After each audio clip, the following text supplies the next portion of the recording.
Three. All right, we're going live in 5, 4, 3, 2, 1. Yo. Nest Nation. Yo. Nest Nation in the building. Kevin, the best player in the world, Durant. That's all I have to say. Kevin Durant, the best player in the world. If you join us right now, well, let me do the shout outs right now. Hold on. Let me get the stream up. Give me a second. Make sure you guys hit that like button. Okay, here we go. I got the stream up now. Shout out. Hold on. Julian's there. I got you, G. Shout out. Age. What's good, my guy? Age. Kai from BK. You're Nazareth was good. KD is the best in the world. That's a fact. Martin King, what's up? Martel Hickson was good. Liam, what's up? Liam, the game was good. Top Goat Tristan, what's up? Flying Roach, hey. SKTS, what's up? What's his name? Brooklyn Nets 11, what's up? Yo. So Wavy Chris, what's up? Just Nisha. Yo Kivi Mon, what's up? Yo Kivi Mon. Kim 505, what's up? Brian V, my guy, what's good? Nest World. Your boy Malik, what's good? Who else is in here? Aloof. I can't even say your name, but shout out you. Rose, the only way. El Barbu, what's up? Sino Live, what up, gang? Who else is in here? Jared. Pop Money. My guy, CW Bed-Stuy. What's good, Andy? What's up? All right. I think I try to shout out everybody. But yes, we're here. It's a celebration. I was gonna come here a little bit angry, but the KD news just lightened my mood. Like I feel like I want to float outside the window right now. I feel like I just want to jump outside and float. Like Thank God that happened. I think the Nets realized we needed something to be happy about. They're like, oh shit, everybody's pissed. Yeah. Go sign KD. Julian's Wi-Fi is tweaking, so he's gonna try to rejoin. Oh, he's gonna try to rejoin? Okay, so if you're joining us right now, the big news, the giant news, Kevin Durant has signed a 4-year deal, $198 million contract extension. He's gonna sign it. Says his agent says he becomes eligible on Saturday to sign the 4-year, $198 million contract. Big money, almost $50 million a year, right? $50 million, something like $50 million. That's ridiculous. $50 million a year, dog. Like that's what? Yeah, what we're about to pay these three guys is going to be like astronomically. Like we love that they're here, but my dude, like we're basically going to be a 3-man team for the next 4 years. Like essentially, it's a lot of money. When Mark said we were married to the luxury tax, he wasn't lying. He wasn't lying. He wasn't lying. Now a lot of people are wondering about, what's good with Kyrie and what's good with Harden. So I got the thing on Harden. It says here Harden can ink an extension for up to 3 years, $161.1 million. Kyrie can do a 4-year, $181.6 million when he's eligible. And then it says if Kyrie decides not to ink it this offseason, he is eligible for a 5-year, $235 million max contract deal in the 2022 offseason with the Nets. So Kyrie's going to end up getting the most money than all the big three. If he doesn't sign this year, if Kyrie's like, nah, I'm chilling this year, and then re-ups next year, he'll get that 5-year, $235 million. But if he does it this year, he'll do 4 years, $181.6 million. So that's like, whoa. So we might see Kyrie just be like, I'm gonna wait to get the big buddy, big bread, and then, this year I might just chill. He seemed like they got to do that. Or Kyrie's going to retire. I'm glad all three are hopefully going to be. Harden was the one guy for me that I was like, if there was anybody that wouldn't re-sign or maybe go somewhere else, I think it was him. But I have a good feeling you lock KD and you're basically that to me, like, even though, yes, Harden is great, Kyrie is great, but locking up KD for me is kind of like your magnet. The best you lock that dude up, like. Yeah. If you don't want to play with Kyrie, then I think you have the problem. I mean, KD. And then like I said this before, like this is before they all extended. I was like, yo, KD and Kyrie, I had a feeling I knew they're gonna retire, but I put Harden's gonna be that question mark. Like Harden might be. That's why I wasn't sure on Harden. I'm not saying Harden's not gonna resign. I'm just saying that I always felt like Harden was that, he might leave piece. Like he might keep his option open. I don't think he'll like retire here, but I hope I'm wrong. But I just had a feeling Harden might be that. How do you guys feel about that? Like Harden might be that missing. Because again, Kyrie, this is his hometown. Kyrie was, raised in Jersey. He's from here. KD got his boardroom, his business here. Everything is in New York for him. So. Well, yeah, I mean, Harden to me is kind of like that international dude. I feel like Kyrie and KD are more homebody type guys. Yeah. Like they go out, they do their thing, but it's just like Harden likes to be the international jet setter. So I don't know though. I mean, if you think about it, where the hell is he going to go that he's going to have it this good? And he's going to get like he could go obviously get paid wherever he goes, but it's like, I'm trying to think like, where would he want to go besides here? Yeah. Philly is committing to Ben Simmons unwillingly. So he can't go there. I see the comments. Somebody said Harden. Shout out Nazareth. He said Harden's going to Atlanta. That's the big the strip clubs. That would make sense. Yeah, that's a good question. Where are the best strip clubs in the United States? Strip clubs, no. Strip club Atlanta and Texas, right? Atlanta and Texas. Yeah. Atlanta, and he ain't going back to Texas. I'm pretty sure that's not happening. So. I felt he burned too many bridges in Texas. Yeah, he's not going back to Texas. But Texas and Atlanta is gonna be those are the best strip clubs. Like I think Magic City's in Atlanta, right? Or King of Diamonds, one of those crazy strip clubs in Atlanta. Shout out everybody from ATL if you're from ATL. So I mean, hey, I don't know. Atlanta just signed all their big dudes, so I think we might be safe. Yeah, a lot of extensions given out. I don't think Harden can go anywhere anytime soon. Yeah. Somebody says he can go to Dallas, Texas. Nah, I mean, I think hopefully Harden resigns, man. I mean, like I said, I never like when Harden came, I just felt like, he's just like that new guy in the school where it's just like, he might stay, he might transfer again. That's kind of like how Harden is. Like, he's a new guy in school, like he might transfer, he might stay, like, he's just like that. But he looks happy to me. I mean, because the other good sign for somebody like Harden is if Harden really didn't like it here or he just wasn't comfortable or fully committed mentally, do you really think he would have came out and risked even more serious injury to his hamstring, possible getting surgery for the team if he was really that not committed? Do you know what I'm saying? Like, I kind of look at things like that too as like, hey, dude was willing to put his line on for like KD and the team and everybody else. Like, kind of to me, that's what I'm saying. To me says something. Yeah, but you also argue that hunger for a ring could also drive true. It could be a little bit of both.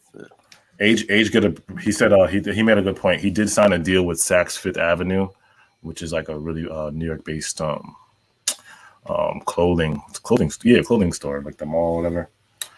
So he might think about locking in.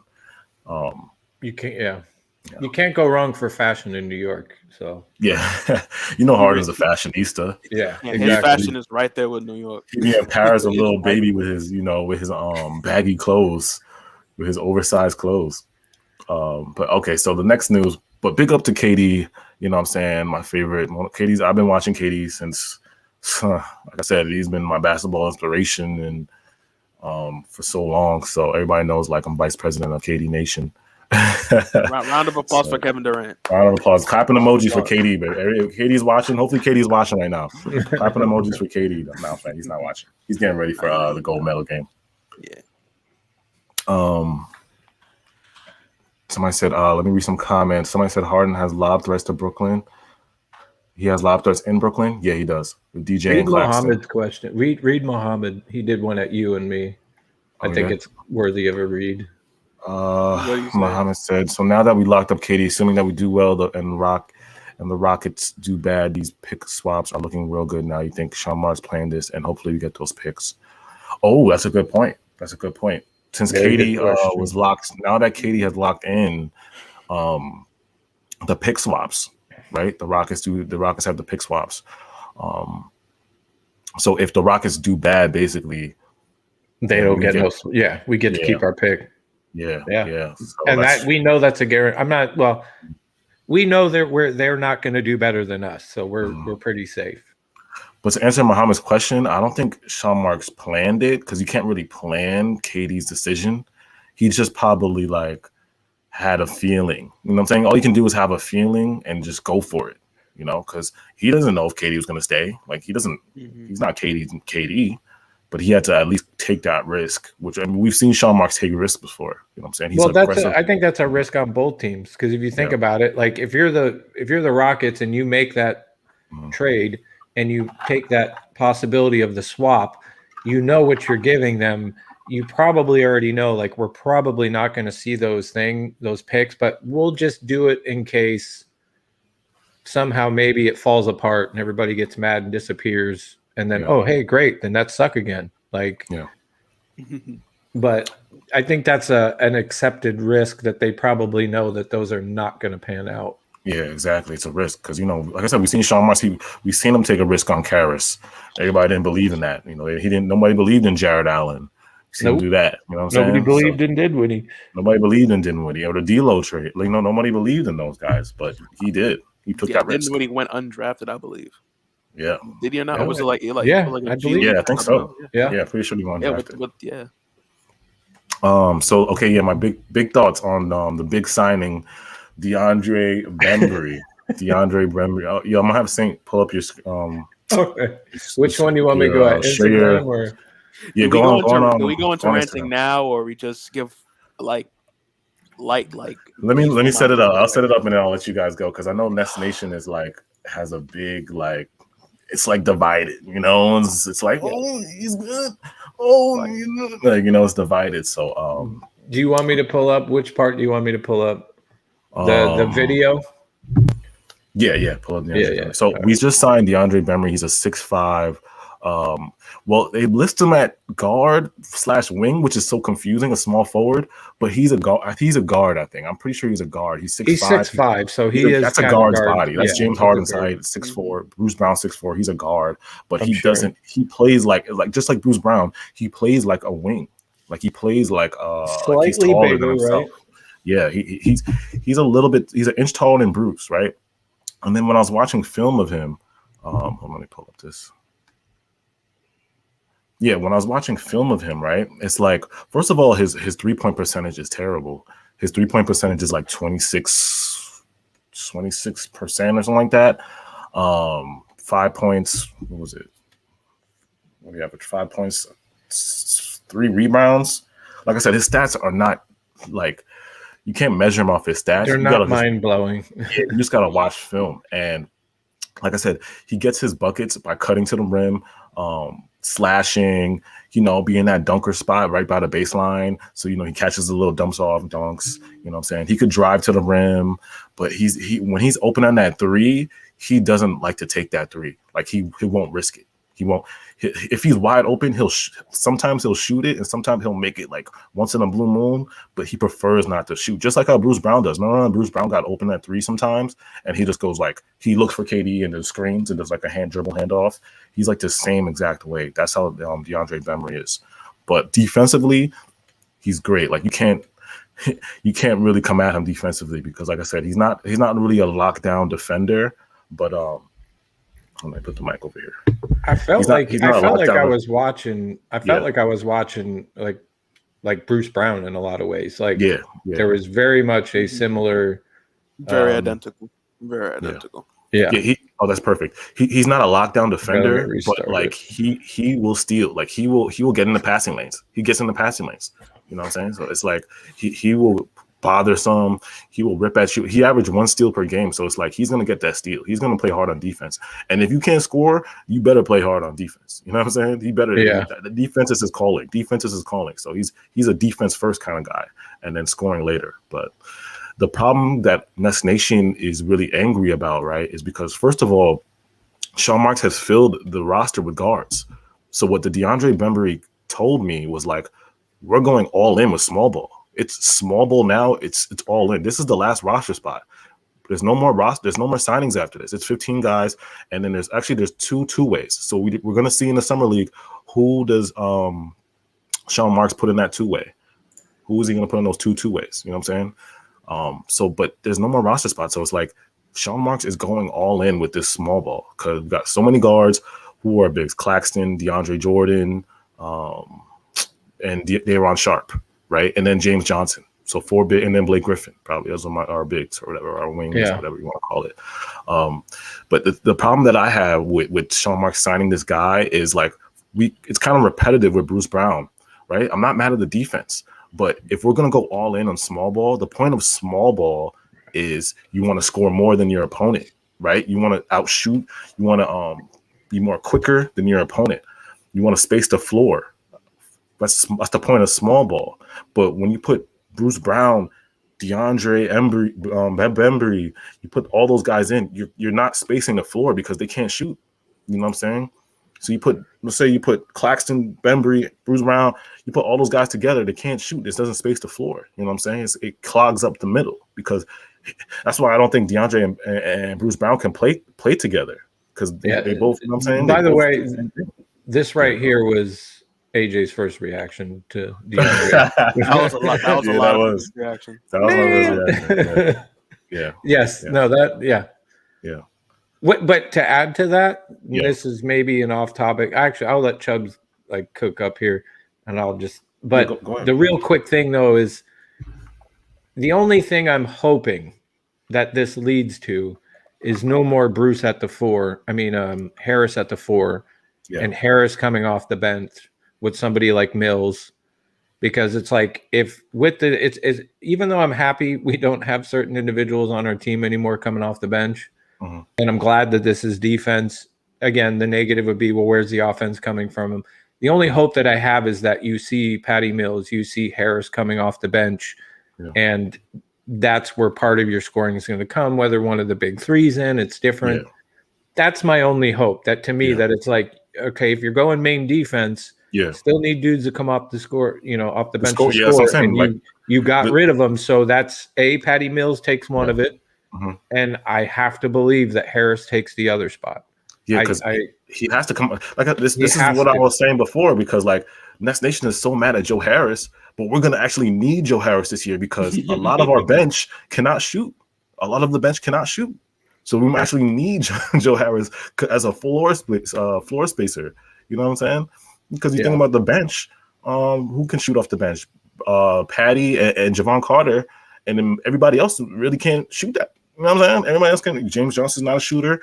And you still don't know if Cam Thomas is gonna. You don't know if any of these. We can't count on any of these rookies right now to give us anything, because we don't know what we have until we see the summer league, until they play, and then as training camps, and they get together, and then preseason, then we might have a better idea. Like, oh, okay, hey, Cam Thomas can actually play in the NBA right now. He can get some minutes and he can score, and maybe that helps us. But those guys are question marks. You know what I'm saying? Those are question marks. They're good players. I'm not saying they're not going to be. They're good players, but they're question marks because they're rookies.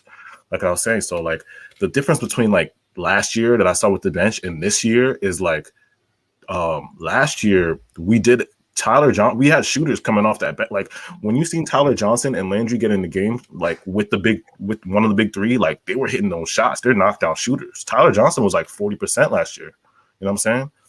And now that the bench just is not like inconsistent. And Landry was inconsistent, but at the end of the year, he was up there like 38, 39%, like 37, probably. Like he was up there a little bit. In the beginning of the year, trash. That's a perfect time to post this. I really like this, and I posted it on Discord to ask people, which bench are you choosing, last year or this year? Granted, it should have Green and James Johnson on there, but I mean, TLC Johnson, I'm sorry, like goodbye. Like really, there's nothing. I understand Shamet people, like we hated Shamet for damn near the whole season until the end when he kind of came alive. But you're telling me that I mean, defense.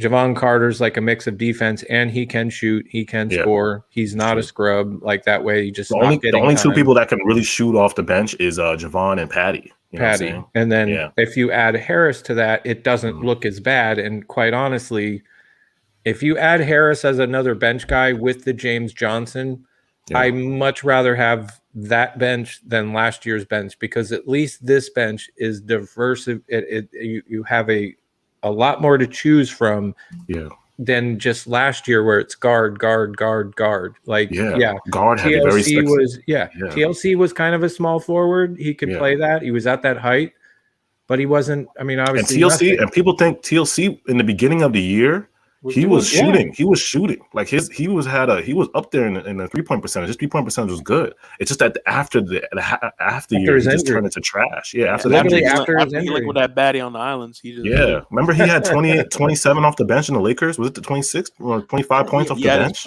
Best game of his career versus the Lakers. Like I said, he could shoot. He could shoot in the beginning of the year, but DeAndre Bembry, he can't. His 3-point percentage is 20. I think 26. And TLC's 3-point percentage at the end of the year ended up being like 32. So even TLC shot better than DeAndre Bembry. You know what I'm saying? In the long run.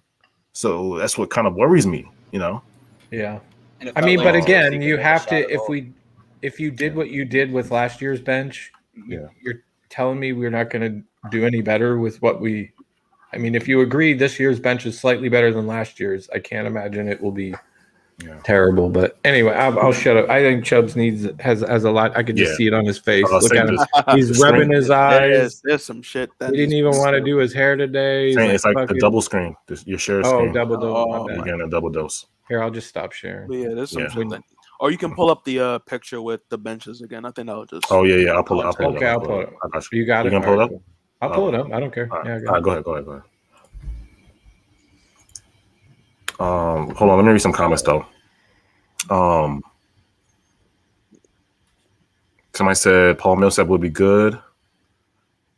Yeah, but like I said, our we don't have no more roster spots.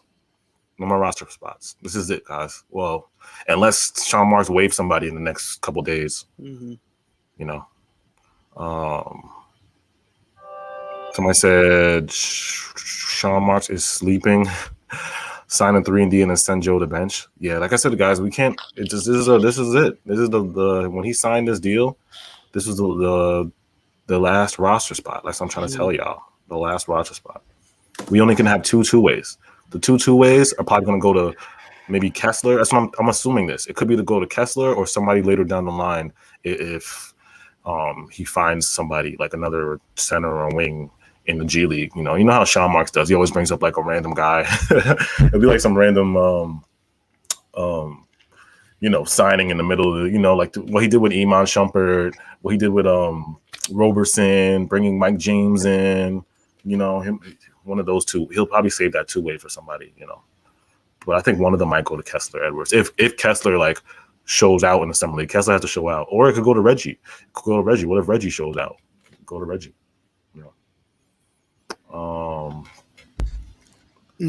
Somebody said, I love our squad. It's balanced.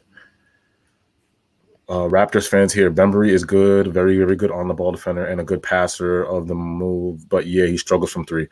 Shout out to Carl Fowler. Yeah. I need Raptor fans to tell us what's up with Bembry. Shout out to Carl we need Fowler. all the info we can get. Yeah. Anything. Yeah. Shit. It doesn't matter. Anything. Yeah. Okay, Sam, you can put the picture up. Yeah. Somebody said, "What is our full roster?" Okay, hold up. Go to my my Instagram. I got the tweet, I think. So you go to my Instagram. There's it doesn't show the full one, but it shows go down. Keep going down. That little right there. You see the little that graph right there. That's our roster, but you got to add you got to add Bembry to that list. So we got James Harden, Kevin Durant, Kyrie Irving, Joe Harris, DeAndre, Patty Mills, Bruce, Javon, Cam, Dayron, Nicholas, Blake, James, Alizé, and James Alizé. And Alizé. DeAndre Bembry. That's the 15th. DeAndre Bembry. See how you see Alizé at the bottom? His contract's not guaranteed, but like the money's not guaranteed, but he has a guaranteed spot on the roster. Yeah, at the moment. But if we cut Alizé, let's say Alizé's not working, right? We cut Alizé, we won't get that cap hit. That 1.7 he's getting, we won't hit our cap because it's non-guaranteed if we cut him. But he still has a roster spot. Like I said, he's the 14th guy on roster. DeAndre Bembry is the 15th. And then the NBA allows you to have two ways. That's how it works. When I look at it this way, listen, I think everybody would agree. You know what? I'm not even going to get into it, Chubbs, just because I'll go down a rabbit hole. Like, Chubbs, I'm gonna go around. You tell me what you tell me, but you tell me what you want. Chubbs, and I'll you wasn't fucking with the DeAndre move, right? Or was it? There's a lot of moves I just don't mess with, but you got to break it down all the way back to draft night. So it's very clear Sean Marks all last season saw our problems because you saw pictures of him going to Cleveland, sitting in the stands, and you see him trying to see what we can get. Yeah. And it was very obvious we tried to replace DeAndre with LaMarcus. So Sean Marks is very aware that we had a center problem. We had a 4 and 5 problem that needed to be solved. Facts. And you remember all last season, even in streams and Discord, we said, well, let's hope Sean Marks can get the right center and power forward so we can get a nice, good 4 and 5 rotation. Mm-hmm. We've established this on Discord. We established on stream, and all the excitement what was happening on this offseason. Like, yo, we can get a center. Sean Marks gonna go crazy. He's gonna be Juan Mark season. Yeah. And then we just got hit with disappointment after disappointment after disappointment. And somebody asked me like, "Oh, last year Sean Marks didn't sign anybody," but I was thinking like last year we had our Jared Allen, Karis LeVert, we had Spence. We had, like I said, there was no need to sign. We had a balance. Yeah, we had the balance. Balance. Yeah. And with the James Harden move, that's kind of took balance away. And you would think Marks now, understanding what we need, he would kind of, find ways to get guys on the minimum to come here and fill out those balances. But where he initially, excuse my language, I'm going to curse a lot, fucked up, when he drafted 5 rookies on a championship team. Yeah. Don't get me Sharp and Thomas, I'll allow. It's first-round picks. They have a lot of potential. You don't know if Dinwiddie's going to leave or not. You want to kind of keep some young guys there. Cool. But those second-round picks, I don't care. Trade them.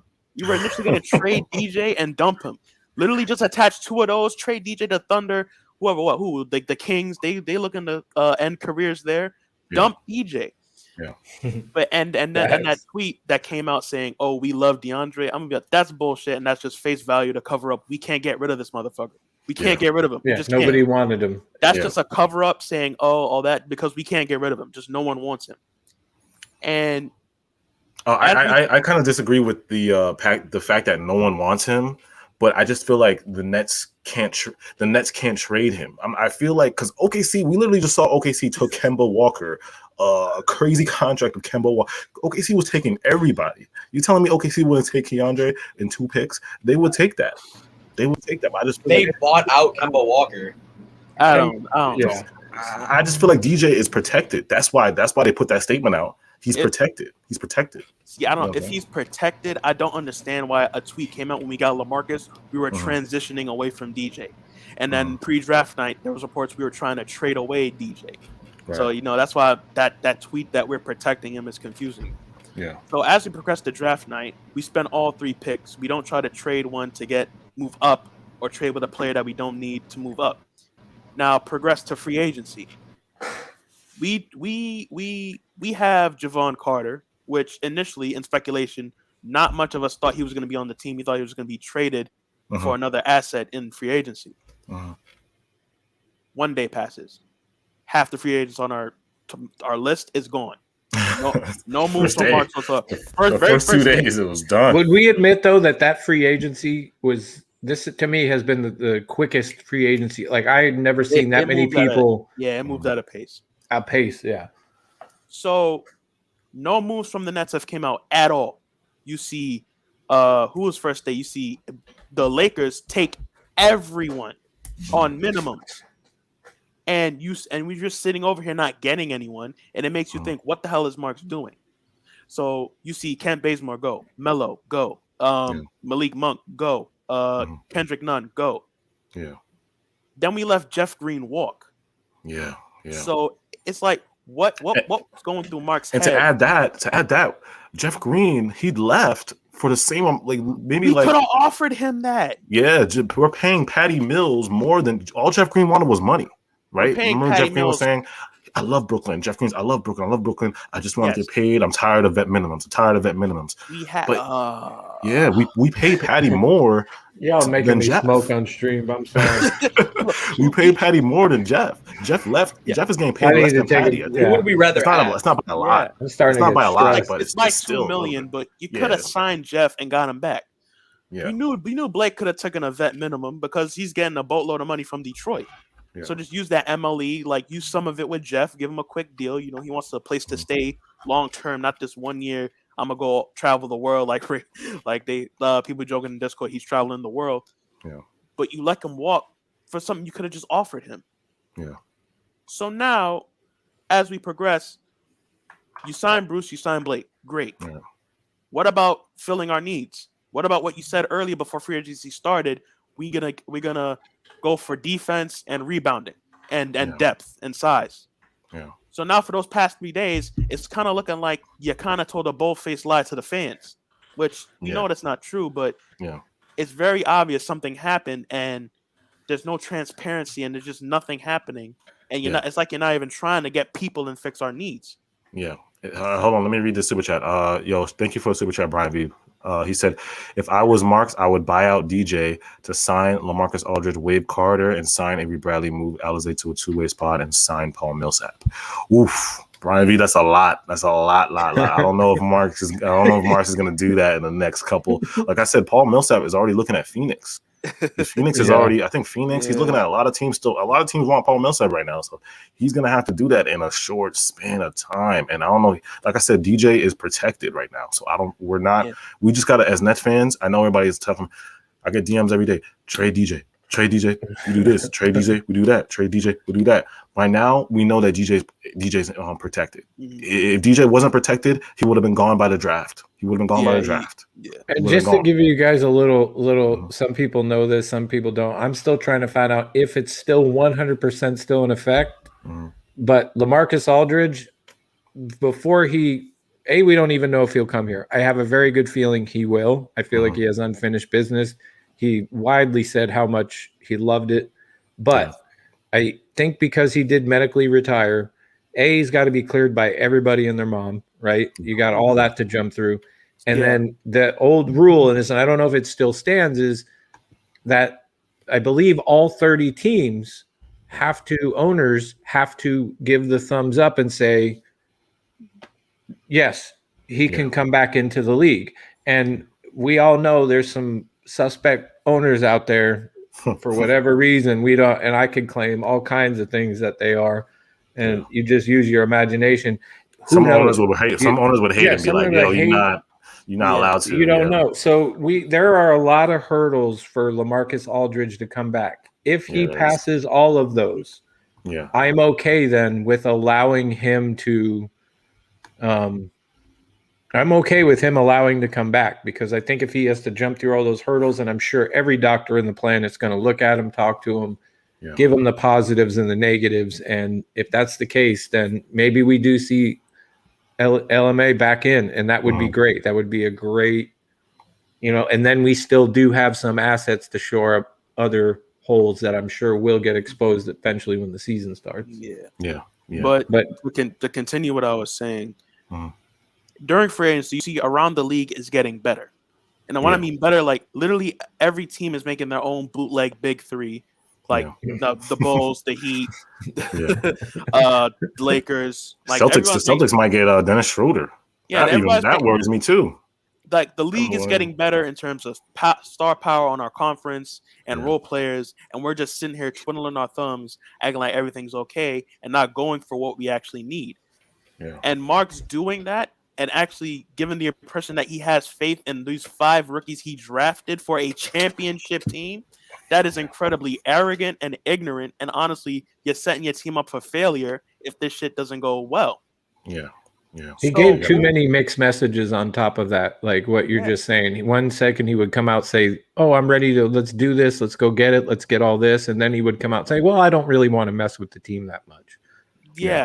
So we're married to luxury tax. I'm gonna go for size and rebounding, and we sign 2 guards or like 3-4 guards and forwards, and like we don't go for no 4 or 5s, and we see the rest of the league get better, and then we know our own problems, and we're acting like the big 3 is just magically gonna stay healthy all season. Yeah. Like the Patty Mills signing, I love it. Spencer's gone; he's a great replacement. Yeah. The James Johnson replacement. Signing. Love it. He's an enforcer. He can throw hands. We need, like, one thing I'll say. This blood sport. This team was soft as hell last year. Yeah. Outside of TLC throwing hands with Julius Randle, this team was soft as hell. No one was hot. Well, no dogs on this team. Everybody was just folds. When I think Brooklyn, I don't think of Tyler Johnson running around with his bouncing curly hair, going, "Hey guys, over here." Yo, no funny shit. We dead. Yo, Chubbs made a big point. We dead got tougher this year. Like we have tougher players now. Like, these are tough guys. We finally got dogs. Yeah, we don't have no bitches on this team no more. We have less bitches, more dogs. We are tougher this year. We are tough. Like we got tough guys now. We got James Johnson, DeAndre Bembry, the tough. You know what I'm saying? Got some tough guys now. Love, we got good pass defenders, good guys that know how to throw hands. That KD is not gonna get in no fucking foul trouble no more because they're gonna cover that. Yeah. But I would have loved these signings if we already solved our problems. Yeah. Like, if you already got an established starting center or starting 4 and a more established bench, why would you immediately go for these guys knowing that we still don't have a solid starting center. We still don't have a solid bench that we can rely on so the big 3 can rest and prevent further injury, knock on wood. And you see all the good centers getting snagged up and you just sign guards? Yeah. So many guards, and it's like a repetitive thing, bro. It's like guard after guard after guard after guard. Like, how many guards do we need? Like, you see, our problem is rebounding, and you're signing more guards. Granted, defense is great, but we need some guy that can just get rebounds. At least somebody that can space the floor. If we're gonna go small, at least get somebody that space the floor and shoot a little bit. Yeah, like one guy, because we already have Bruce Brown. We got Bruce Brown, but these 3 guys can't shoot. James Johnson, Bembry, who am I forgetting?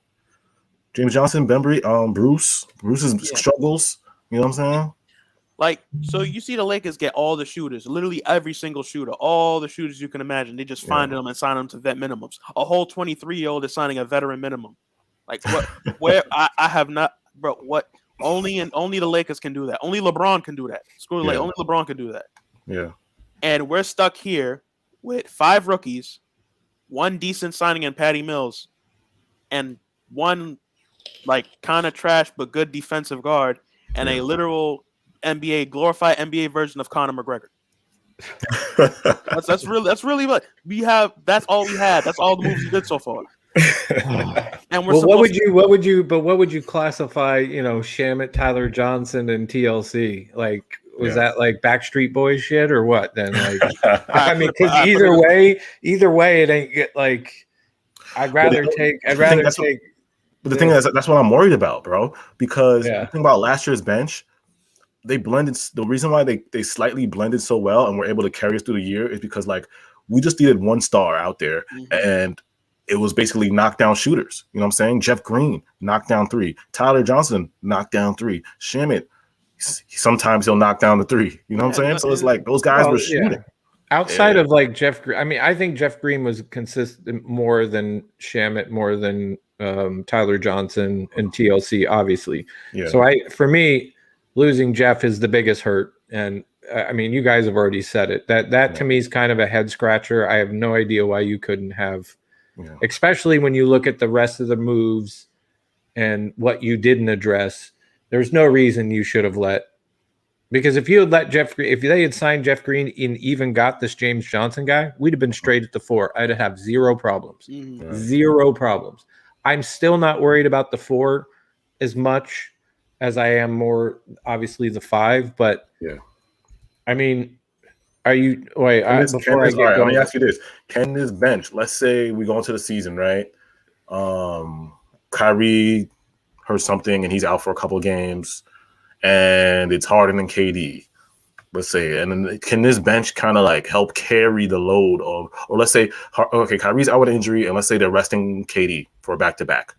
Harden's by himself. Like, can this bench like carry us through the season? Well, let's walk through that. Let's walk through that. Kyrie's out. It's just Harden. Yeah. Patty Mills comes in. Yeah. Starts. You now have Javon Carter as the backup. I'm okay with that.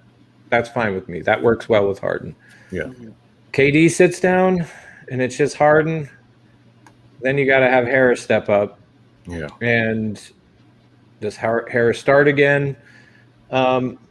That's the big question. And then once you get and this is the part where it does bother me a little bit, which is where agree to Chubb's what Chubb said, where yes, drafting 2 rookies is good, but drafting all 5, you kind of put us in a bind to like not go get another shooters. I'm so glad we got better defensively, but at the same time though, this last spot, like if you were to sign a guard, it would make more sense if they got somebody that could score.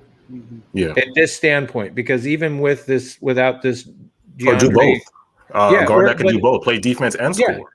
Yeah. Exactly. And even like, go on. Sorry, no. And just to piggyback off, we've seen JaVale get picked up for a 2nd-round pick last year at the trade deadline. You mean to tell me Sean Marks couldn't have swung a second pick and maybe like a maybe 1 or 2 for JaVale McGee, and we could have got JaVale McGee at the draft. You could have swung Shamet in a 2nd-round pick to get JaVale McGee. Yeah, there was so many more avenues that could have made more sense in a way. Like this is the most risky avenue he's going. Like this makes no sense. Oh my god! The reason why DeAndre Bembry has one highlight. He has like one highlight. He has one highlight. Yeah. Well, the reason why we're also people are saying in chat, Cam Thomas, that like, like we know Cam Thomas can score, but you can't count on that yet. Maybe the Nets know more. Maybe Marks already has a plan for him to be in there, but it's like, I'm gonna reserve all judgment on the people we drafted until I see these summer league games. I'm going to be watching every summer league game like a hawk to get any kind of feeling of like who is actually going to be effective, because I do believe 1 or 2 of these guys are going to be on our bench and are going to get playing time. There's no way in hell that you sign these guys and ignore the big giant hole. I might as well just come to get my rant out of the way and then go positive. But it's like, I mean, my biggest issues were mixed communication. Yeah. I'm one of those people that like, if you're going to tell me something, then follow through with that. But the second you start throwing different messages at me, it makes me worry. And it's like, I was trying to remain positive, but it's like I kept hearing, this is our problems. We're going to go for it. We're going to do it. We're married. We're going to, everything's great. We're going to go after it. But then like I could basically repeat what Chubb said, but just that period of silence, of non-action. And then it just like you would throw these little dribbles of signings where you're like, yeah, okay, we know Blake was coming back. Yeah, we know Brown was coming back. Yeah. But then these other little things where it's like, okay, yeah, the guy replaces a need, but it's nothing that really moves the needle. Yeah. Now, I should have prefaced this by starting to say, like, take a deep breath and try to forget everything that happened last season. Yeah. Because the difference right now going into this season is we're not dealing with all 3 superstars are going to be healthy. Yeah. We didn't basically have to get together and have 2 different teams. That was the other thing. We literally had 2 different teams, pre-Harden, after Harden. And and then all the problems that come with that, trying to find like the cohesiveness to make that work. And then having to deal with, oh, hey, we have to have all these guards. We can't go getting this, and we have to wait till buyout. And then we get buyout. Oh, wait, hey, that guy you just got, he's gone. He's retiring. I mean, it's like there's so many things about last year that were very frustrating to watch because, especially if you've been on this stream, it's like, 1 second you would be like, we would have a stream and we'd be on after a game and we'd be all hype, and then literally the next game we'd all be depressed, and it was like every game was different from one to the next because of how many different things we had to go through to watch. And it's like, the good thing is that is not going to be happening going into the season. We're going in with what we got, and we're going in with guys being healthy, which is a huge difference. And I don't even know if I want to continue with the rant of Marks. Like, that guy has never, since the man came here, and took over from the name that shall be not named, according to Chubbs. If you know who that GM was, we do not mention his name on this. Don't mention his name. Don't mention his name. When that man took over for that man changed the face and everything about this organization, from how it operates to how it attracts players, trains players. I mean, he did this. He did the Nets a solid. Yeah. And I've had no complaints about what this guy has done up until this year. Yeah, there's always little suspect things, but this year, like, I don't know if he. I just don't know how much the owner, as much as you're like, yeah, Joe spends all this money, I don't know how much of the owner cut him at the knees. I don't know if that's what we're talking about, because I can't imagine that Marks would come out, tell us he knows what the problem is, this is what we're going to do to fix it, and then he gets to the point where he's about to, and then the owner's like, yeah, don't take on any more money. Yeah. And then Marks is like, whoa, I just watched everybody leave out the back door while I was trying to give Spencer generational wealth. You know, and I get that. Get your paper. You did your good. But you know what? No, I want Sean Marks to be selfish. You still could have given. Think about us. Spencer was still going to get generational wealth. Think about us. Still was going to get generational wealth, and we still could have got something that would have helped, like, lessen the issues that we have down low as a big man. Yeah, I want Sean Marks to be selfish. I want him to be selfish. Like, give us all the guys you can get, bro. Exactly. Get anybody. Who cares about the guy going to a different team, bro? You did your thing, but at the end of the day, I mean, you got to understand this is a business. Nobody. At the end of the day, when you're gone, we don't get. We don't care when you're gone. When you're gone, see ya. It's not that people are saying it's not that there was money issues, but literally the reports were, Marks came out, said, we know what our problems is. We're married to the luxury tax. We're willing to spend. And then you had a period of silence, and then all of a sudden the center became the Spencer trade, and then all of a sudden you kept hearing things out. Oh, they don't want to take on any more money. So somewhere somebody's not telling the full story. Whether it's Marks, the owner, who knows what it is. Yes, they have plenty of money. Money's not the issue. He could have gone way beyond the luxury tax, and this guy, it'd have been pocket change to him. But he's a businessman, whether that's the case or not. It's like, but this was also the year of signing whoever the frick you wanted on vet minimums. Like, we literally, I've never seen so many vet minimums like that. Like, just every player the Lakers have signed in free agency has been on a vet minimum. Exactly. And what's his name that went to the Warriors? Otto Porter Jr. turned down a mid-level exception to take a minimum. Thank you. And that's the most, okay, that's my rant, because that's the most frustrating is watching. I hate when people don't talk straight, like either come at it with 100 or don't say a damn thing at all. Let me just make this statement. Let me just make this statement again. Like, everybody on this channel, everybody on this stream, we all love Sean Marks. Everybody on the you guys watching right now, we love Sean Marks. But that doesn't mean we can't disagree with his moves that he made this year. You know what I'm saying? We can't. It doesn't mean we can't disagree with the moves that he made. We still love Sean Marks. Of course, we love the Nets, obviously. But like I said, it doesn't mean that we can't disagree and question some moves, because some of these moves is questionable. And watching Twitter people on Twitter that were just like, they were unwilling to, like, give credit where it was due, but at the same time, they wouldn't. They just wanted to continue to praise the man. Yeah. And it's like hey, yes, you did some good stuff here. I like it, this and that. But your message here and what you were supposed to do and get us some defense, you dropped the ball there. And like, let me just I'm gonna read some comments. Shout out whoever tagged me in some highlights. Appreciate that. Whoever tagged me, appreciate you. I'm gonna read this like real quick tweet that Ball Don't Stop said, because a lot of people are saying, "Oh, you guys have the big three." Like, this is like. Well, this tweet that Ball Don't Stop said really speaks words to me. It says here, it's a superstars league, but role players are everything when it comes to competing. And I think about that, and that statement is so true because you think about all the big threes in history, right? They always had those role players. You think about the Miami big three. What do they have? Ray Allen, Shane Battier, Mike Miller, Shane Battier. Crazy. You think about KG's big three. Who they have? Brian Scalabrine. Yeah. But I think they had shooters off the bench. No, they had shooters. They had guys coming off the bench. They had good. Yeah, they had good. Yeah. Big Baby. I can't think of on my top of my head, but again, the Warriors.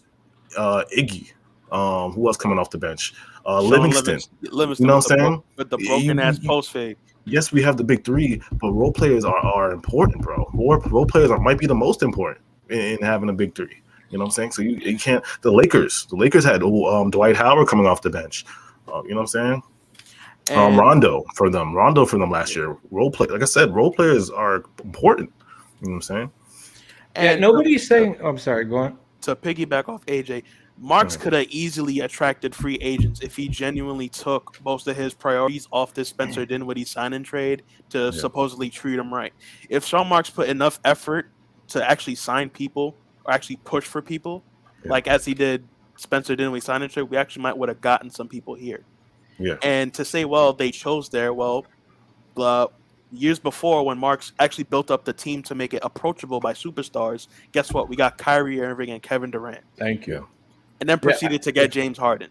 Yeah. And it's not, I mean, so many people are saying in the chat, it's not that we're saying Marks is bad, because to me, Marks is a god GM. No. It's not Marks, I mean, this is the first time I've ever talked ill of Sean Marks since he came to the Nets organization. And it's it just like AJ said, Chubb said, they both said it.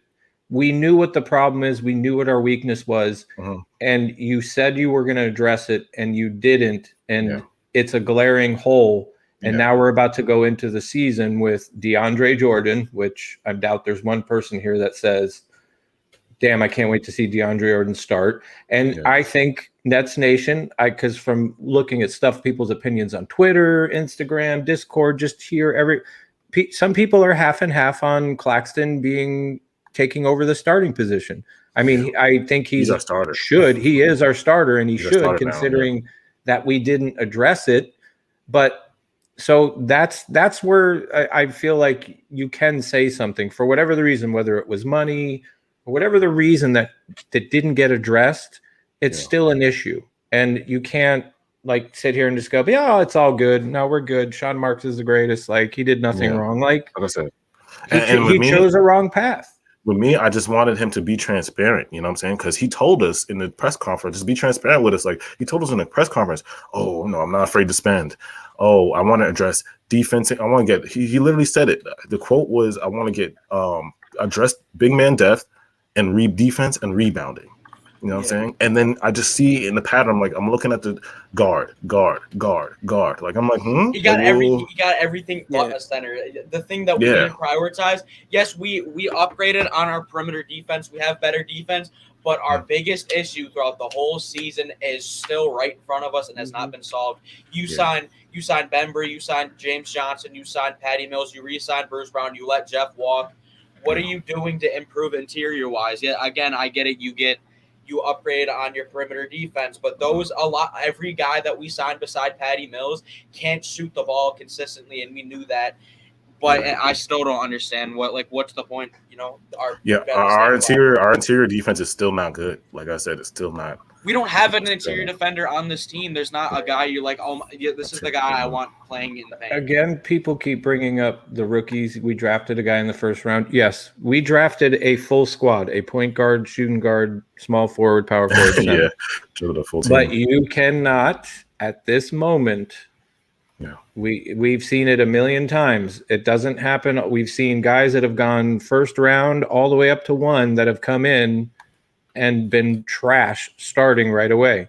We've seen guys all the way down the first round, even into the second, all of a sudden come out of nowhere and be starting and just tear it up their first year. So you don't know what you're going to get. Trust me, my biggest hope is that a couple of these guys can step up either in the center. I have my two guys that I hope step up are probably Sharp and Cam Thomas. Kessler would be nice, but I just like the two guys that can't, like, if Thomas and Sharp can step up and give significant contributing to the team, then I don't feel as bad as I do as far as the offseason, because I still kind of give I was giving Sean Marks a C, but then when you re-sign KD to an extension, I would be pretty shitty to not you gotta raise that up to B plus, to a B plus, like A minus. Like, extension is you gotta raise.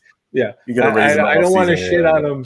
I don't want to crap on him too bad, but it's like, and I get it, and I think that's the biggest thing is everybody expected that we were going to get something decent back for Spencer, and I think that's the thing that probably really chapped people the most was that. I mean, you saw it in Twitter, you saw it in every discussion.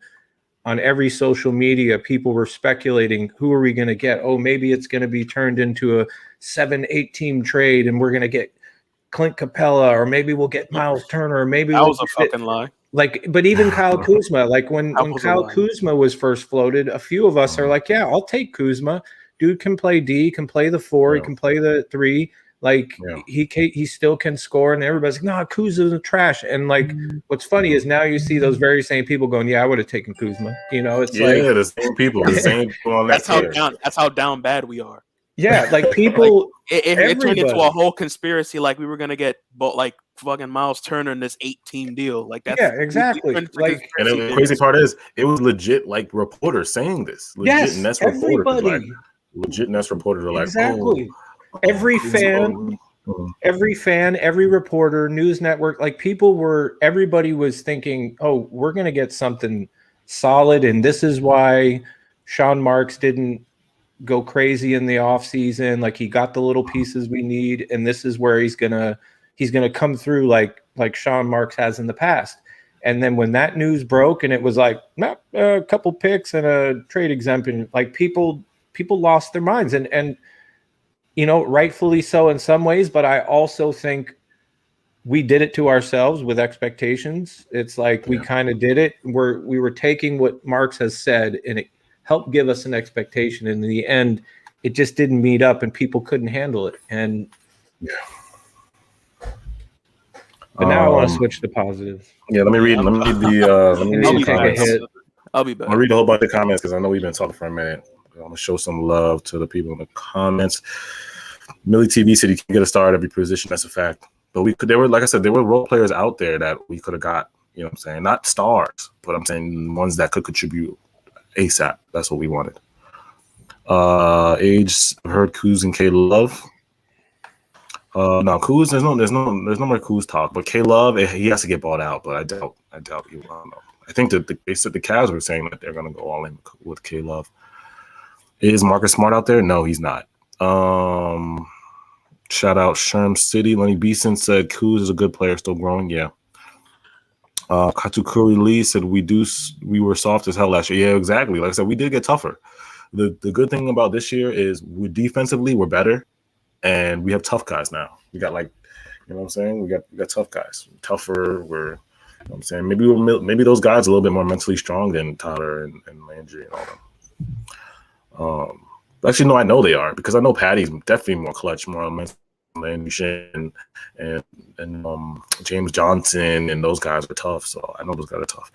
That's another thing. Can you pause right there on Shamet? The way people were reacting, that we like couldn't believe we gave up Shamet. It's like, can people go back and like watch some like the Shamet hate? Like Nets Nation damn near made that. No, he did. They made him shut his social media off.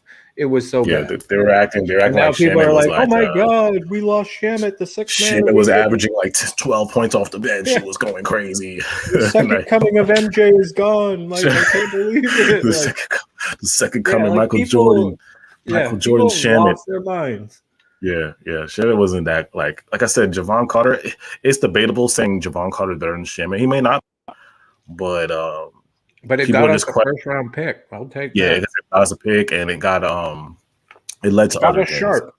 Yeah, it got a Sharp. So yeah, you're telling me Javon Carter and Sharp as first round pick has potential to be pretty decent at the spot we need. Wouldn't that be some shit? if the area that we didn't address, this guy comes in and makes a contribution, and then you look at that trade and go, Javon Carter and Sharp for Shamet? Oh, hell yes. And according to the stats, actually, Landry's Javon Carter actually shoot a better percentage last year, I think, than Landry did.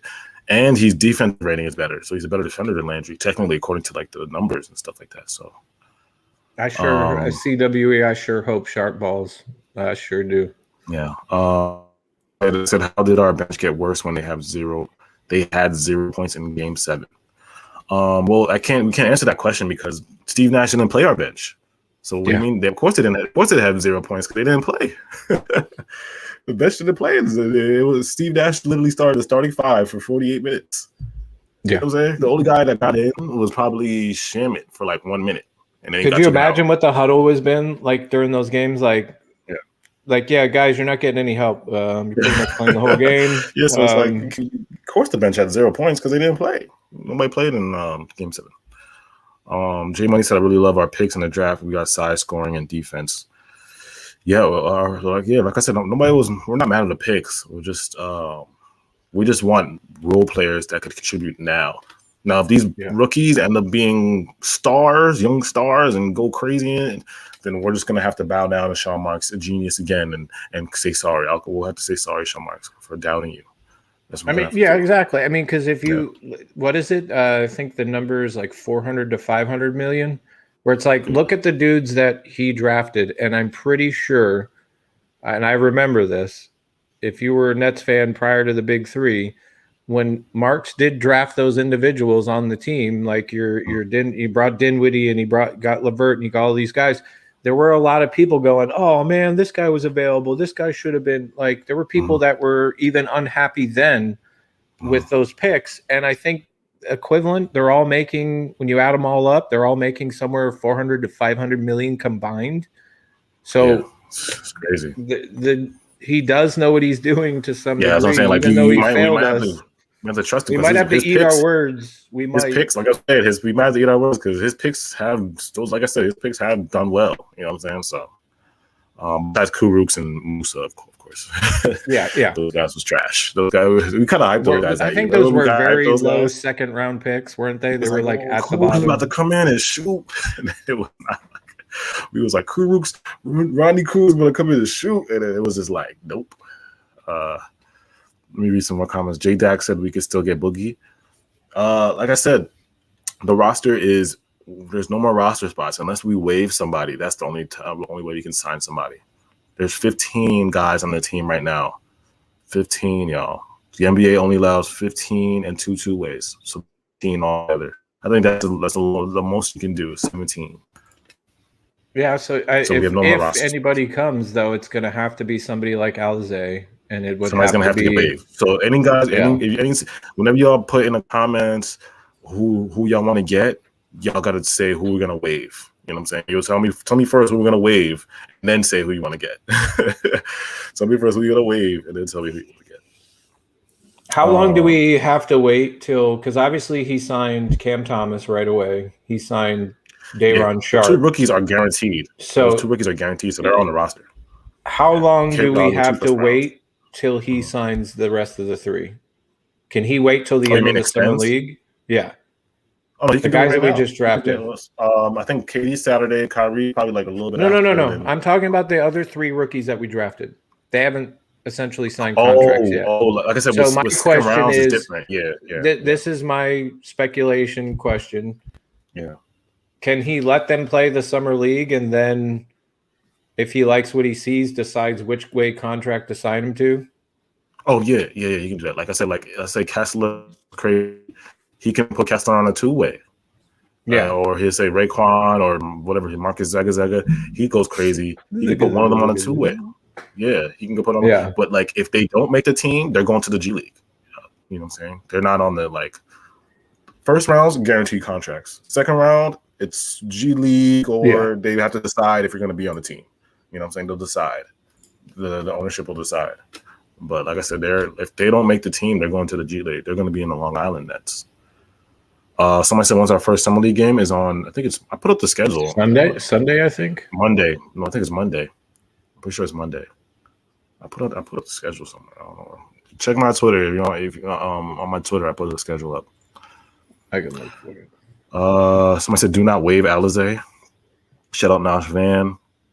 I agree. But he is making a point though. He's saying if you guys want somebody like Alizé is on the chopping block or this new. I mean, I can't. Have to waive. Somebody's got to go. Yeah. Juice Kid. Oh yeah, it's Monday. Okay, it's Monday. D Monster said waive Alizé, waive TLC. No, TLC is gone already, bro. Trade DeAndre and a rook for either DeMarcus Cousins or a 7-foot center. Okay. Yeah, I'm not mad at Boogie. Like I said, I liked how Boogie played at the end of the year. Like he looked really, really good. He lost weight. He was slim. He was getting rebounds. I think he had like 10 points and like 6 rebounds in like minutes when he in the West Conference Finals. Boogie looked really good. Boogie looked really good. Jaden the GOAT said, I still think we can win the championship, but here's my only problem. We can't have KD guarding the post every game like last year and expect him to go crazy on offense. And he was tired game 7 because that. Yeah, big shout. Thank you, Jaden, for the super chat. And I definitely agree with you. We all don't want KD at the 5. We don't want KD at the 5. Or Harris. The reason why we want Sean Marks to sign a center is so KD doesn't have to play center. You know what I'm saying? It's tough when you have to guard big men, because KD, like I said, I've watched KD. I told you guys I've watched KD for like my whole life, and like I said, he can play center if he has to do it, but he doesn't like to. You know what I'm saying? And like I said, he's not built to play center. He's not big. He doesn't. You know what I'm saying? He'll get pushed. You know what I'm saying? He's not built to play center. He's most effective when he's like at his natural position. You know what I'm saying? And that's when. That's why I'm saying, like, even with the Warriors, I know sometimes they put him at center, but like I said, Draymond was guarding those big guys. It wasn't KD guarding the big men. It was Draymond. Draymond was guarding those huge, big centers. Somebody said, Aaron Brahane said, I don't even want KD at the 4. SKTS said he was cooking in short minutes, but only will take him as a backup. I don't know who you're talking about. I'm reading comments. Somebody said, D Monster said, how do you feel about Joe Harris getting a second chance because we brought defensive players and he can learn some things? Ooh, I do like. I mean, like I said, I know everybody wanted to trade Joe and all that, but with Joe, it's like Sean Marks had to give him a second chance because we weren't fully healthy when we went down last year. You know what I'm saying? We weren't fully healthy. And we would see Joe would turn out when the big 3 was healthy. Those might have been Joe Harris's best games. Some of them were Joe Harris's best games because he was like wide open getting, hitting them threes. But again, I guess right now giving Joe a second chance is like, I just got to pray for the best. You know what I'm saying? And I expect Joe to go off this year. Again, I expect him to shoot like last year. But it's just the playoffs that worry me. You know what I'm saying? It's the playoffs that scare me. Like, can you do this during the season? I mean, during the playoffs when we need a game 7 or there's a game 4, can you hit a shot with 2 seconds? You know what I'm saying? Like that's what worries me most. Because if Joe hits all these threes in the season, I'm just gonna be like, But I guess my question too is that if we had the depth and we had people in their right positions, we had a decent center, everybody wasn't hurt. Is Joe really in that position to take those shots last year? Oh, if everybody's if everybody's healthy, and I don't, he's not. And that's why it's like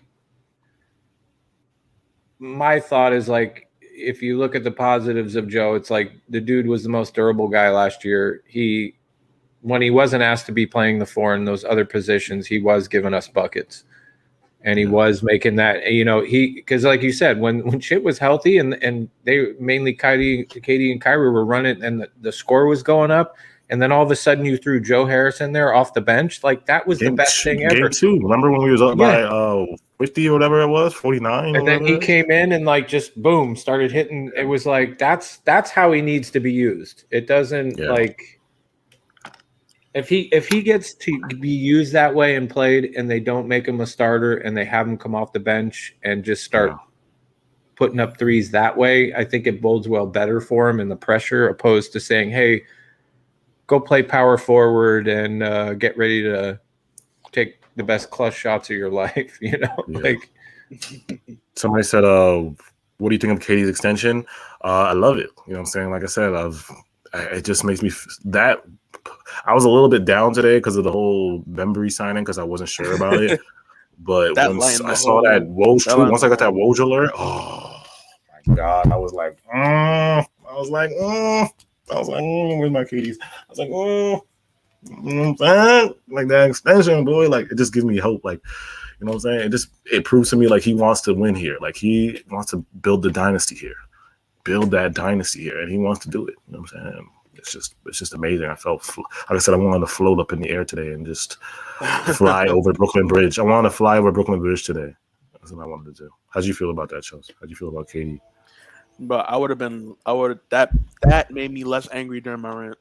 I would have been so heated when rant. Yeah.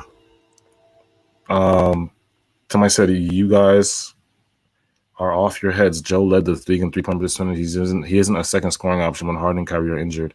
Harris was great against Celtics in the playoffs too. Bro, we never said Joe Harris was the second scoring. Yeah, we're not denying that. Yeah. But in the circumstances when Kyrie went down and Harden dealing with injury, our only real consistent scoring option was Joe Harris. It was Joe Harris, yeah, it was. And when we kind of needed him to step up, it just showed he's not that guy. Like the meme, you're not that guy. Yeah, you're not that guy. He's not that guy. But the thing with this year, right? Now, let's say Joe fails. Now we have Patty Mills that can step in and score. You know, so that's like I said, that's the key. The key need that Sean Marks did address that was really good for us. You know what I'm saying? We didn't need a scoring guard off the bench, and he did address that with Patty Mills. So let's say Joe is cold when one playoff game, Patty Mills can step in and boom, boom, boom. There it is. You know, there's that scoring. Shout out, go Nets. KD sign was good. I wish he signed for less. No. What people don't understand is the KD extension, like, that's not going to affect the cap. And like I said, we're still over the cap at the end of the day. Like even if all three extend, we're still over the cap. Even when the postseason started, we can only give out that MLE and minimums. It's not like it created any more space. That's what I'm trying to get people to. It didn't create any more. Like if KD signed for a little bit less, we're still over the cap. We still have to give out minimums. You know what I'm saying? If he's in less, we're over the cap. It's just the problem of having a big three. You have a big three, you're gonna be salary over the cap. You know. Somebody said Patty Mills can replace Joe if he's on. Yes. Shout out Ty. Shout out Flying Roach. She said G just did bad when we needed him. Yes. Hoodie KD. This is why I should have signed PJ. Oh no. Like I said, we got our version of PJ, bro. James Johnson's our blood sport. Don't make me put up the picture. Yeah, we got Connor. We got John Jones. Like we got Connor McGregor. we got Mr. MMA. Tucker. Don't baby, hold on. Let me put the picture. Don't baby, pull up the picture because we got PJ Tucker. This man is pull up the picture. Pull up the picture. Yeah, hold on. Yeah, let me pull up the picture because they don't know. The Nets Nation. Let him throw hands with PJ. He needs to run that 30. He needs to run that 30 with PJ. Yo, boy, he will watch. He will watch PJ. He will watch PJ, bro. Watch him. You don't even gotta hit him. Just smack him on the head. Don't make me do it, bro. Like he will watch Bloodsport. Yeah, tag Bloodsport in the comments, y'all. Everybody put Bloodsport like this. That's funny as shit. He's not gonna let KD down. He's not gonna let KD. He sees somebody touch KD. He's gonna be slap him. You know what I'm saying? He's gonna do a karate chop. Giannis. Let Giannis do what he did last year. And do what he did to Kyrie. Let Giannis undercut Kyrie again. Giannis is going to be on the Bloodsport. Going to have a, you know what I'm saying? Bloodsport going to take him. Bloodsport's not playing around, bro. Jared L says now that D'Antoni's gone, DJ's going to prove y'all wrong. Yeah, we'll see. Oh, yeah, okay. Hey, you know what? Like I'm always the eternal optimist. I hope DJ comes out and be like, hey guys, I forgot how to play basketball last year, but I'm back. Like, you know, I hope he can step it up, but I don't have faith yet in that. And what it's yet to be seen too with Claxton. I hope Claxton has worked on his inside game because without Harden, he's only a D guy without Harden. When Harden's in, Harden makes him look great. You know, he can catch that lob, but he doesn't have his own. He doesn't have his own game down low where he can get a rebound and go right back up. There was a lot of times he would do that, and the ball would either get slapped out of his hands or he'd pass it wrong or something, you know, or he'd take a shot and it would brick or he'd get blocked. There was a lot of times like that I don't know if people want to admit it or not, but, you know, I do have hope in that area, hopefully. Shout out Lachi Bat. He said, I hope I said your name right. He said, I'm an Australian. Patty will be unbelievable for us. The speed he runs for every second he's on the floor is almost unmatched in the league. He's also very good off the ball alongside Kai or JH. Oh, shout out you, bro. And I really, when I was watching that KD versus Patty game, I didn't realize how fast Patty Mills is, bro. He is like lightning fast, and I was shocked. I was really shocked. Like his foot speed is like crazy. Like he gets down the court and beats. He was beating like everybody off the dribble. And then on defense, it's the same way. Like people couldn't really get by him because like he moves his feet so fast. He gets in front of you. Like the Australian defense looked really good in the first half. I think it was the first half. In the second half, like the USA went crazy. Him off the bench will be great. Yeah, but Patty Mills looked like really fast. Now I saw one part of his game. Like, I think he might be an underrated defender too, because like I said, how fast he is, and he can get that. You know he's no pushover. He'll body you up. Yeah, like I said, he might be an underrated defender because I didn't realize, like, when I first think of Patty Mills, I just think shooting, but I didn't think Patty Mills. Yeah, go ahead. Yeah. I mean, from the highlights that I was watching, if he's not the best of it, like you can't say, oh my God, he's lights out, but he hustles, he tries, he doesn't give up. Yeah. You know what I mean? Like that's what I noticed about his game is that he's that Energizer bunny that's always moving. And you need a hustle guy, even if you're not the best defender. If you're trying, that's at least not just allowing a guy to go by you or like look in the. I mean, how many times did we see individuals just kind of almost step out of the way or just watch as somebody like did something and they're just like, oh yeah, I'm on defense. Yeah. Somebody said he's an underrated playmaker. Yeah, it's a fact he is. Somebody said he's an Aboriginal warrior. My G. Aboriginal warrior. Clax is the GOAT. Yeah, we was talking about Clax, right? Clax is gonna be our like. Where's Age? Yo, Age gotta come up here. Hold on. Age, you want him? Clax is this is his agent. Because me and Age was talking about this from the beginning. We was like, nah, Clax is gonna be the starting center. Claxton's our guy. Like he's gonna be, and I'm okay with putting Clax. Like I said, now that Sean May's made his move now and went all small, you know, now this is the team. Now we know like he's gonna go all in with Claxton. This is the all in moment with Claxton. Like you're our guy. Let's see what happens, you know. And I'm okay with that. I'm okay seeing what happens with Claxton. You know what I'm saying? Like I said, he's one of the best defenders on our team. He blocks shots. He's a lob threat for Harden. So I'm all Claxton. I'm all in. You don't have a choice, though. Let's be real. You don't have a choice. Like I like Claxton. I like what he brings. He just needs to fix little parts of his game, and then I would be like, "Here's the key to the city. Go for it." You know. You got the keys. But we don't have a choice. Yeah, I mean Maybe, that's why they took him out of the summer league. Maybe that's why they took him out. They was like, no. I mean, who knows? Keys, bro. Start. You're not playing in no summer league and get hurt or something like that. Or maybe he's hurt and they're just not talking about it. You know how the Nets are with their injuries. Yeah. They don't tell you the 100%. Yeah, they don't tell us. They don't tell us that. Bench Griffin. Who are you going to start at power forward? Patrick said bench Griffin. But let's be honest, Griffin, like James Johnson, I mean, or, you know, I've floated before, put Claxton at the 4 and DeAndre at the 5, but I already know what Steve Nash is going to do. Steve Nash is going to put Blake at the 5. I already know. We know what time. We know what time. And then who's going to play Blake 4? At the Harris 4, again? Yeah, I love Blake at the 4, but I just know it. I know Steve Nash is going to put Blake at the 5 this year. Well, I think Isaiah Stewart, one of the guys we worked out, he did have a conversation with Nath at moving guys to natural positions. Yeah. And after that conversation was kind of put out to the public, D'Antoni was fired, or like he just left. So I don't know. Wow. Yeah, because that information was let out like the day after D'Antoni stepped down. So I don't know. Maybe D'Antoni had an aneurysm when he heard we're gonna not put small people at the 5. I'm out of here. I'm going to New Orleans. Yeah, you guys are getting sent. Going to New Orleans. Like, no, no you're small not let me play 5 guards. What's wrong? Yeah, Yeah. like he had an. You telling me? Wait. You telling me we're not playing 6'2", 5, 6'1" people? I'm out. You telling me I can't play Joe Harris at the 5? I'm going.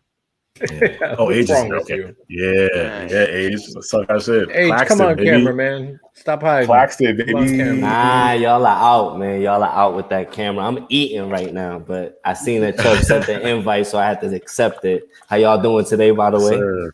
Good. Nah, I wanted to bring you up here because me and you was on that Claxton. We was on the Claxton train before this whole offseason started. We was like, the Clax train is here, and now the Claxton train is here. We gotta talk about the Claxton train. Just real quick, just to give you a little not disclaimer, but to give you a setup.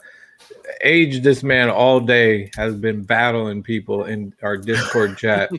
And if you want to join the Discord chat, the link is at the top. Man, and I'm telling you, like, it can get a little crazy, and people have very different opinions about players. Yes, very passionate. And this man was boxing people left and right, like just trying to defend his man Claxton. So yeah, he got that cape for Claxton. He have it on his back, like that's a fact. That's a fact, man. Clax is gonna be ready this year. I'm telling y'all. He's ready, bro. Please tell us how he is. Y'all gonna be proud, man. Come on, tell us how you know this. How is he gonna be worse than DeAndre Jordan? That's where we're gonna start. We're gonna start right there. That's a good question. He's not gonna be worse than DeAndre Jordan. Did DeAndre Jordan get cooked by Tristan Thompson? Oh, he hit you with a good one there. First of all, wait. DeAndre Jordan get cooked by Tristan Thompson. How many minutes did DeAndre play in the playoffs, though? You can say all season. Every time DeAndre played versus the Celtics, and last time, remember, he messed the Celtics up. It was Blake that got cooked first, and then Claxton got in, and then that's when Robert went crazy. Robert Williams started blocking everybody. But listen, Claxton's better than DJ. I mean, listen. He's better than DJ. Claxton is better than DJ. He's more defensive. He's gonna protect the rim. He's gonna give us more. He's just gonna give us more, man. And we don't need that much. But can he put the ball up on his own? I don't think he needs to, though. With the big three, he don't need to. With the big three, and with Patty Mills, when the big three is not in the lineup, it's still gonna make things easier for Clax. But I'm saying, you seen how Claxton was with no Harden. He could barely score for himself. It's tough. It's tough out there. But no center on our team can score by themselves right now. We don't have an elite center though, man. Yeah, so we gotta go with the best option that we have available. I think Clax is it. Yes, at this current state of the misery of net centers, can he compete with Embiid? No. Can he compete with Giannis? No. We're gonna have to double those guys. But he is our best option defensively. He's the best thing that we have. Yeah, he's a great switch defender. He could guard all 5 positions. I mean, he's gonna be fine. I'd rather start the big three, Blake and Claxton at the 5, than us start Joe Harris at the 4 and Blake at the 5. And Blake at the 5. Yeah, that's a terrible situation for us. Harris, we don't have Harris off the bench. We want Harris off the bench. Harris off the bench, because think about it. The bench doesn't have shooters like that. We have Patty and a whole bunch of defensive wings or defensive guys, defensive guards, I should say. So we have Bruce Brown clones and a whole MMA fighter. Yeah, we still got Bruce. That's the other thing. Bruce Brown clones and a whole MMA fighter. Like Bruce Brown clone and an MMA fighter. Yeah. Daniel O from England wouldn't take my bet. He was convinced that Harris was going to start at the 4 again, and I tried to bet him like loser buys the other a Nets t-shirt, and he didn't want to take it. That would be awful. See, you didn't finish. He said loser buys a t-shirt of their choosing. So I know Nets you're gonna buy. Yeah, no. I meant it like a Nets shirt. Like you buy. Okay. No, I wouldn't have bought him like a pink My Little Pony shirt or something. No. Somebody said, shout out CW Best-Eye. He said Claxton's better look like Giannis. Nah, y'all he can't get that much muscle. Bugging, man. Nah, he can't get that much muscle a year. You know how long it took Giannis? You know how long it took Giannis to get that muscle? It took him like 5 years to get that muscle, And we can't compare him to those kind of centers. These guys not. These guys are like Giannis is an MVP. As much as I don't like the Bucks, bro, he's a MVP, Defensive Player of the Year. He's super athletic. He's a monster. Yeah, Giannis at his age is already set for Hall of Fame. He's a monster. He's a monster. Back-to-back MVP, won Defensive Player of the Year in the same year of one of MVPs and NBA champion. Yeah. My argument is we rely on KD in our backcourt. We have an elite backcourt, probably one of the best backcourts in history. And we just need a big man to do the job, bro. And Claxton is not going to get better sitting on the bench, right? Because we already know that Nash doesn't do the best distribution of bringing people in off the bench. He doesn't do that really well. But the starters, he'll run the starters. So we need the starters. We need him to start. This way he'll be improved. He'll be ready by the playoffs. Yeah. He'll be used to playing with the big three. This is a good question right here. Somebody said, will Sharp get more playing time than DJ? Ooh. Maybe. Probably. Spicy. I hope, just for that sake, I hope Sharp comes out and does this thing where you can't ignore it. Yeah. I mean, you guys said something earlier that's kind of a positive about the idea of like that interview talking with Nash about playing people at their positions, which only to me leads to more of the speculation why, like earlier, whenever we talked about the possibility of losing D'Antoni, and I'm like, I've been day one, don't like that guy. Like he has he's a great offensive guy, but it just his game plans have never translated to championship basketball. If you don't believe me, just go Google his record from the day he became a coach. He either bumped out of the first round multiple times. I think he made it to the conference finals one time. Everything else was just a failure, and everything was majority done by small ball. So, to me, every time I saw last year, I saw D'Antoni more as the coach than I did Steve Nash. That was my opinion, my take in looking at it. So I'm not saying Nash is going to do leaps and bounds better because that's yet to be seen. But maybe with just that interview, hearing that saying, hey, no, we're going to be doing more of this. That's refreshing to hear, because, again, we don't know how much that man D'Antoni was brought in to, in my opinion, to be a mentor for Nash. And personally, he's basically teaching him how to coach his first year. Yes, I think that was the worst guy to bring in my opinion. Like, I just think that's the worst guy to bring in to try to get a new coach to understand coaching and understand both sides of the ball instead of just like, hey, let's put. You think Nash is going to be better by himself? I hope to God. It's like you're taking the training wheels off. Like the first year, Nash was like had D'Antoni behind him in the bicycle, and now like the second year, D'Antoni just left, and now Nash got to do it without him. So you think like it's going to be like? Well, I'll tell you what my three hopes are. My three, and this is me trying to be positive and look past all the crap since free agency since last year. Like my hopes are Nash has his own voice and understands basketball because he does. He's not like he understands basketball. Coaching is a different animal. So hopefully he grows there. Hopefully we get a more secure, better calling. Nash doesn't strike me as a guy that doesn't like look at his problems and tries to fix it. Hopefully he does that. 2, I hope to God these rookies, somebody in there, hopefully 2 of them at most, step up and actually contribute. That would make the pain go away of the offseason. Because if Cam can come in and just be like a bucket nonstop and Sharp can come in and be like a solid rebounder, like that's all I need Sharp to do if he can contribute is come in and just grab me those damn boards and get me a block here and there. I'll be happy. And then the third is this is where I will like not bang on Marks for what I think were his downfalls of the season is at least the man set us up for this is for the opposite of the people that get mad that he drafted so many people is at least we're going into and again, you can't really say this. Most teams can't say this with the top 3, arguably one of the top 3 guys in the league. You are now going into a season where you have 5 rookies. You have a couple picks, couple second round picks, and you do have a trade exemption to use. Now you're telling me that if Marks really needs to go make something happen at some point in the season, that having all that on a team that has 3 superstars and damn near all maxed out, not many teams have that. So that is a huge positive that I feel we can go use to get what we need eventually when the season starts getting rolling. And we already know the buyout market. We already know we'll be buyers on that. Like those to me are like my three hopes and again, we saw what we did last year and we damn near went to the finals. Yeah. I can't imagine that if we're healthy, we're going to have what you think we're going to play worse and do worse than we did last year just because the Lakers went and bought everybody in the damn league. And, Chicago got better. The Knicks got slightly better. Miami got better. Even if they all got better, I mean, what's the one team in the East that's our biggest threat? Bucks.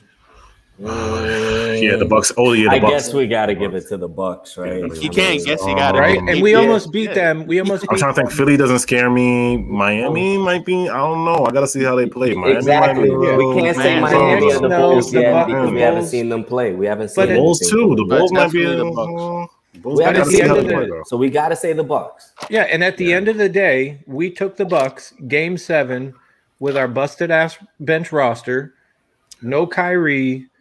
And KD was out there with a crutch. Harden was out there with a crutch, and KD damn near did it all himself. And you're telling me that going into this season with all that we have now and being healthy, that if we're in that same position with everything working, that we're not smoking those fools? Like, absolutely. I just don't. I fail to believe that's.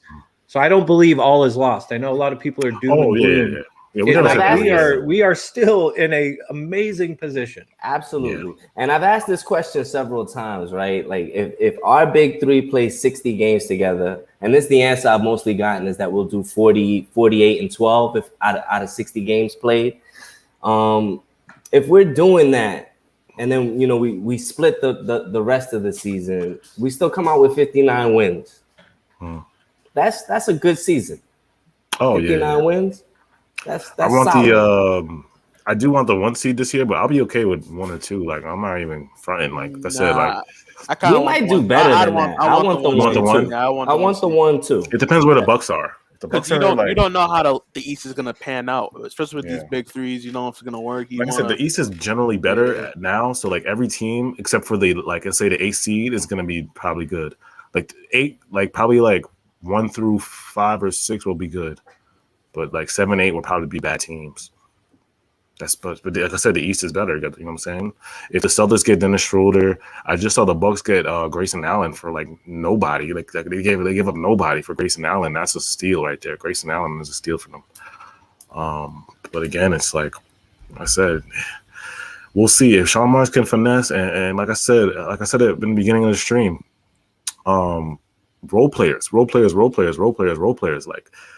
They are the key. Everybody just thinks you can get carried by the big 3. It doesn't work like that. Basketball does not work like that. No. You need people off the bench. You need role players. That's to win chips. Every big 3. Every big 3 in history had role players. You know what I'm saying? No, there's never been a big 3 just won by themselves. No. And I know everybody thinks I'm overly optimistic, and that's not actually true, bro. I just don't think we need as much as everybody else seems to think we need. Mm-hmm. I don't think we need a Giannis or an Embiid on our team. It'd be nice, right? Of course, it'd be nice. Oh yeah, no more. We need no more stars. But we don't need that. Yeah, we just need people to fill a role. And DeAndre Jordan gave us 7 and 7 last year. I think Clax could do better than that over a season, playing with the big 3 the whole season. So, do you guys know who the Bucks replaced their PJ Tucker with? I don't know offhand. They signed Grayson Allen. They made a trade. No, they made a trade for Grayson Allen and brought him over. Oh yeah, Grayson Allen. Yeah. But fellas, the guy that likes to trip people. Fellas, I gotta cut out, man. Blaze. You gotta be out. Okay. Yeah, I'm gonna give a shout out AJ, man. Shout out Saint. Shout out Chubb. Shout out Nets Nation. I'll catch y'all next time, man. Clax gonna run shit next year. Watch y'all. Watch. Clax gonna run shit next year. But peace out, y'all. I'll catch y'all later on the Discord. All right, bro. All right, man. Hey, Blaze is in here. We gonna have to hit up Blaze. Yo, big up the Mandem Blaze all the way. Big up everybody in London. Actually, everybody internationally that rocks with Nets Nation, rocks with me. London, Australia, Philippines. Who else be locking in with us? But everybody international, outside the country, bro. Appreciate everybody, all the Nets Nation. Who hit me up there? Nets UK. I think the Nets page called Nets UK. Big up Nets UK. That's sick. They got their own little fandom over there. That's cool. Yeah, in the UK, yo. That's shout out to UK, yo. Blaze says he loves the new setup. Blaze, pull up, Blaze. I'm gonna read a couple comments and then we'll probably get out of here. I don't want to make this too long. Somebody said Grayson Allen tries to hurt players. Yeah, he's their little PJ Tucker. He's like Grayson Allen can hit threes, and he's like the little like pest kind of player. Like he's one of those. He has that PJ Tucker type kind of. It's not as good. His defense is not as good, but he does the little things like the little rebounds. He's a hustler. Yeah. He does a little. He's one of them annoying. Foul. One of those guys. James will knock him out though. Ghana. Look at Ghana in the chat. Shout out all African, South Africa, Ghana, Kenya, Nigeria, Naja boys in the chat. Everybody in Africa, bro. Appreciate it. Yeah, Puerto Rico's in the chat. What? Puerto Rico. Whoa. Yeah, I'm not worried about PJ Tucker. We got Conor McGregor on our team. So anybody tries to foul or fuck up one of our big three, just make them throw hands. I'm not worried about no one because we got Bloodsport. Like once we got Bloodsport on the team, no one is messing. You don't understand, y'all. Like this man is he is a whole MMA fighter. Bro, watch the Nets play his fights on the big screen before the game. Man went to the MMA and fought. Like you guys don't understand. Bloodsport is different. Shout out Puerto Rico. Oh, Brazil. Okay. Yo, there's National is in here. Nets Nation International is in here, bro. Brazil. Appreciate Paulo. All of Brazil, man. I like Brazilian girls too. I love Brazilian women. It's all fun and games till Johnson does some BJJ shit with the fucking like some fucking just knock some dude type some like no, that's the man right there that you got to watch about sneaky elbows. That dude will put you to sleep with an elbow you didn't even see coming. He'll hit you with a flying elbow. Yeah. He'll catch you with a quick one. Choke, like. Shout out Queens, Isaac, my guy Isaac Queens. Shout out my mods, Justin Luckett, Isaac, Bedside. Appreciate you, man. Oh, Jamaica? Shout Jamaica out Queens or Jamrock? Yeah, is he Jamrock or Jamaica Queens? Yeah, he's talking about Jamaica.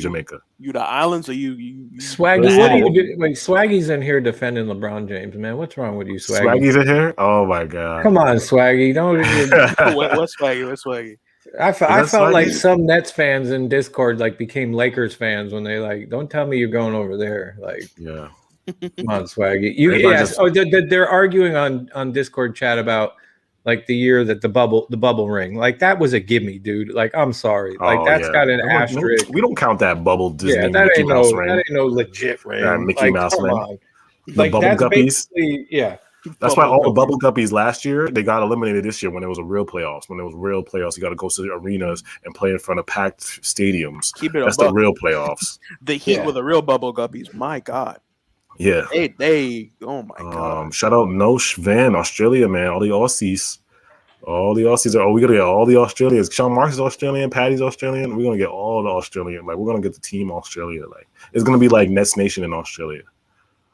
Brazilian girls facts. Somebody said Bronx stand up. Shout out D Monster. We're just shouting out everybody from they're shouting out their rep their cities. Ecuador. Wow, Ecuador. Shout out Ecuador. Taiwan. Everybody just from the city. Nets Nation is everywhere. Taiwan. Thailand. Jamaica the island. Okay. Shout out Quest One. Jamaica the island. Wagwan. Hold on. See, since he's from the island, hold on. I gotta get this out. He's from the island. He's from the island? Hold on. Oh wait, I have sound off. Yeah, there you go. You're bad man, you don't know. Bad man thing, boy. Independence Day today. Oh, you got him. It was Independence Day, yo. Big up all my Jamaicans, facts. Oh, London. Shanghai, wow. Wait, Aaron Brahim, you're not from Shanghai. Aaron, get out of here, Aaron Brahim. Get out, bro. He got you on that one. You got me. He said Shanghai. Aaron, you're not from Shanghai, Aaron. You just start dropping all kinds of random ass like country names. Yo, y'all really better. Yo, if y'all really from these cities, y'all really be better from these cities, y'all. Don't be putting in no trolling. Nah, I know there's mad Philippines people that rock with me. Shout out Jared, Julian Aaron's Williams. like Pakistan. Yeah, Cleveland, Philip Smith, Cleveland, Bay Ridge, A from the Bay. Turkey. Turkey. Wow. Yo, this is crazy. I didn't realize like we really are across the world. Like this is a really Nets nation. It's really Nets world. This is really Nets. This is really Nets world. It's Nets really world Nets for world. real. It's Nets global. We worldwide.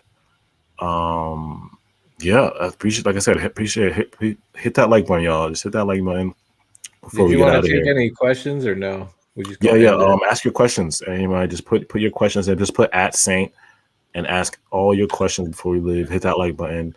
Again, the Discord is at the top of the chat. Just join our Discord. It's a huge Nets server if y'all are interested.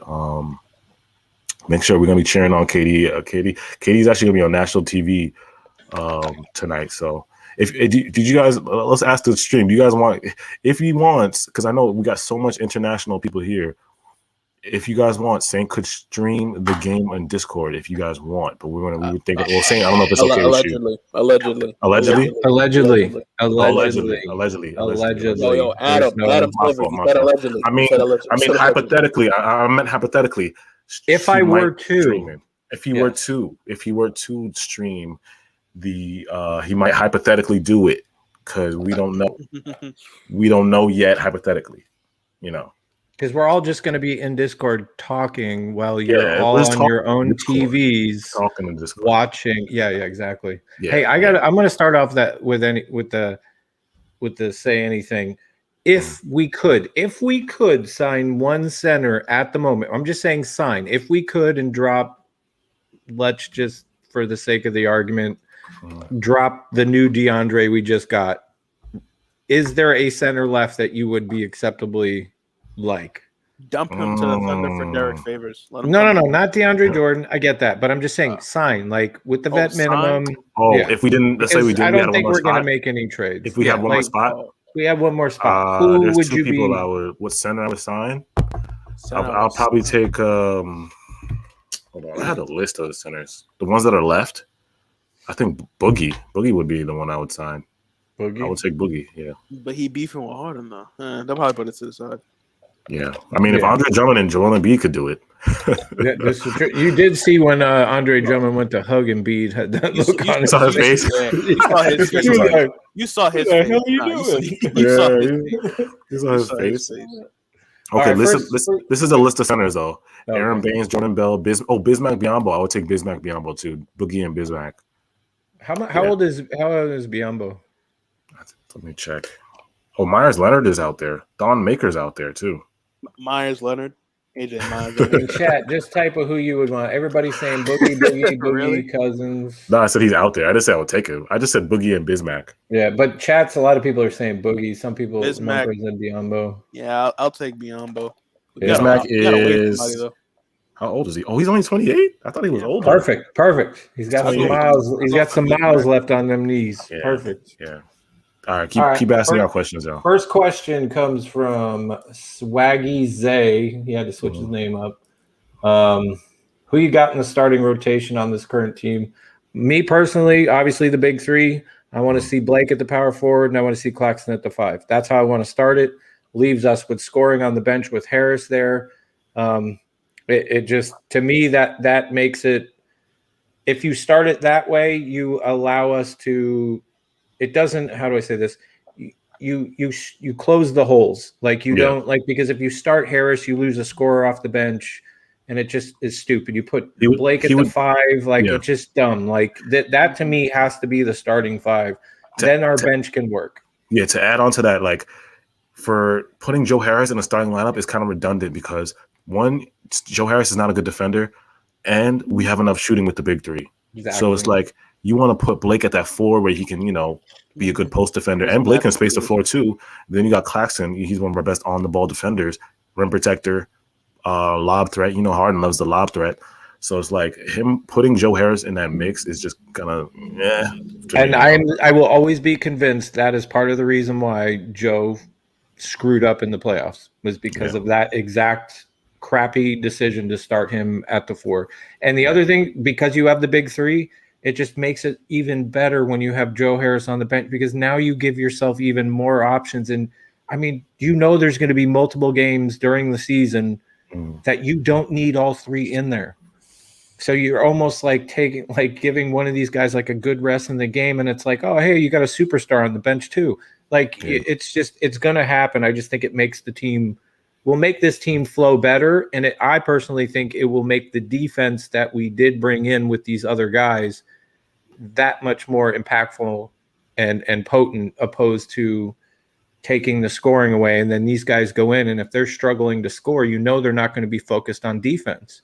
If that's all they have to do and they come in and they know they got Patty Mills and Joe Harris and maybe a Harden with them in the lineup, like you're going to ball out. Like if you're a defensive guy, you're just going to hustle for every ball, every rebound. You're going to be Bruce Brown 2.0. Like it just makes so much more sense. Yeah. Chubbs, do you want to say something around that or no? No, I'd run the same, like exactly what you said. Yeah. All right. Next one. Has LaMarcus Aldridge chosen to come back, or are the Nets looking at him to get him? We addressed that. AJ, you want to take that? What was the question? He said, has LaMarcus chosen to come back, or are the Nets looking to get him back? Oh, yeah. The thing with LaMarcus, like I said, he hasn't decided if he's going to come back yet. Again, he's talking to teams.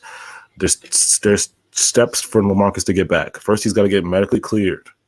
Then the owners have to vote on him coming back because he retired. He officially retired. I think there's a rule where the owners have to literally vote or take in that you can come back after retiring. Get medically cleared. Then he got to get the owner's vote. Then he got to talk to teams, make sure the doctors are all okay with him playing. Yeah, because whoever he goes to, right? Yeah, like say he decides to look at the Nets, say he decides to look at the Knicks. I mean, I'm not the Knicks, but the Lakers, or like another team. Because I have a feeling he's only going to probably go to a team that has a super legit chance to win the championship, which is what I think bodes well for us. And if he decides to be, he should be coming back here and go to if he goes anywhere else, I'm going to LaMarcus' house and I'm going to fight him. He seems like the person. He's going to come back here just because he feels like if he goes anywhere else, I'm going to his house. I'm fighting. I'm shooting for all you guys that don't know, on LaMarcus Aldridge's exit from the team, he gave the most glowing praise of the Nets, the organization, how he felt there. He felt like everybody was on the same team. He said everybody was playing with a chip on their shoulder. They had something to prove. And if he comes back and he's cleared, I imagine he's going to come back here. I just can't imagine that the dude won't. I'm telling you, if he goes anywhere else, I'm fighting him, bro. I'm going to his house. And you can parlay this into the other question. Say he's a trader and he goes to the Lakers, and somebody said, "Yo, Saint, do you think the Warriors are beating the Lakers? Are we going to see a Nets versus Warriors?" With the Lakers are an experiment that is either going to go really amazing or it's going to go really bad. They are old. They do have their issues, but I kind of have to reserve judgment on that. You don't think Lakers are beating Warriors, or you think Warriors ain't beating Lakers? In my opinion, on paper, the Lakers got it. But again, I got to see how everything mixes together. You got to see how everything mixes together. But on paper, I have to say the Lakers got it. They're beating the Warriors. Yeah, Lakers, Warriors. It all depends on how Clay comes back. That's literally it. True. If he comes back, great.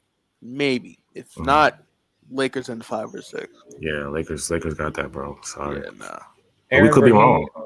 Yeah, you got to make it work. I always remember the year that they got Gary Payton and Karl Malone and like all kinds of crazy people, and everybody and they were horrible.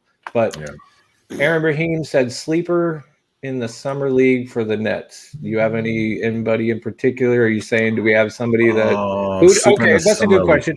If y'all had to pick one guy. Even chip in on this one. If you had one guy to choose, who do you think is going to be that? Because I do believe there's going to be at least one guy on this bet, in the summer league. Yeah, from the rookies we signed, that is going to be like, he needs to be on our bench. Like he may not get the first guy in roster spot, but he needs. And this is disregarding Cam and Dayron because they already made the team. They're already on the team. Yes. So I'd say either Kessler or Raekwon Gray. Raekwon, okay. Or Kessler. Me, I'm going with Kessler. I just think he has so much upside. Like I said, he can shoot. He's a defensive wing. He's basically what we need, a positional wing. 6'8", long arms, defend. He could hit. He shot, 40% from three last year. I think he has the biggest upside to get on the team as a two-way. Raekwon, I'm out. Marcus Zaga is. We don't need no many guards, so he's probably not going to be chosen. But yeah, I agree. Either Raekwon or Kessler. Those two guys. What about the David Duke? Oh, if you want to let me share, I can pull that. Didn't you post something? Oh about yeah. David Duke is a sleeper to watch out. Watch out for David Duke too. I think when I call him Duke. Here, I'm sharing. So just share real quick so people can see. His parents think him so dirty. Yeah, I'm just calling him Duke. Yeah, because David. Yeah, like, hey, God. I got a great idea. Let's name our son after a really horrible racist fucking piece of shit. Like, what were you thinking? Like, did you share it? I don't see it. Yeah. I'm sorry. I'm sharing my screen. But yeah, no, that to me, like, they had to have known who David Duke was. Yeah, I'm not calling him Duke. Yeah, Duke was like I said, he's a sleeper. He averaged 16. He actually shot better. He had 40. I think he shot 39% from three. He actually shot better than Cam Thomas from three. So he's another sleeper to watch out for. I say you definitely watch out for him in the summer league. Bro. Didn't you say or read something that said to the equivalent that a lot of people had him going in the first? Yeah. Because he had a bad second half of his like college season that he dropped way down. Yeah. And Ness Daily responded with that because I was wondering. A lot of people were asking me like, why did he not get drafted? And Ness Daily said his second half of the year he started to struggle, but he was originally supposed to be a late first round. So he's another guy to watch out for. Duke. I like the more I started looking into this, I do like how this guy plays. He does seem more complete. I wouldn't say he's a Cam Thomas bucket, but I like complete players. I like guys that have like an all-around game. Yeah. And I know this is underrated, and he probably, where is he? Because I know you did a video on him.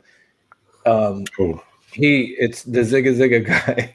Like, Marcus Zaga, you gotta go down and keep on down. I don't know. Okay, I don't know what it is about this guy, but if you watch how he plays, how he passes, how he dribbles, how he goes into his shots, it just looks really like polished, I think was your words. Now, I'm not saying he's going to make an impact on the team, but I do get the feeling like this guy is people are gonna go, oh, hey.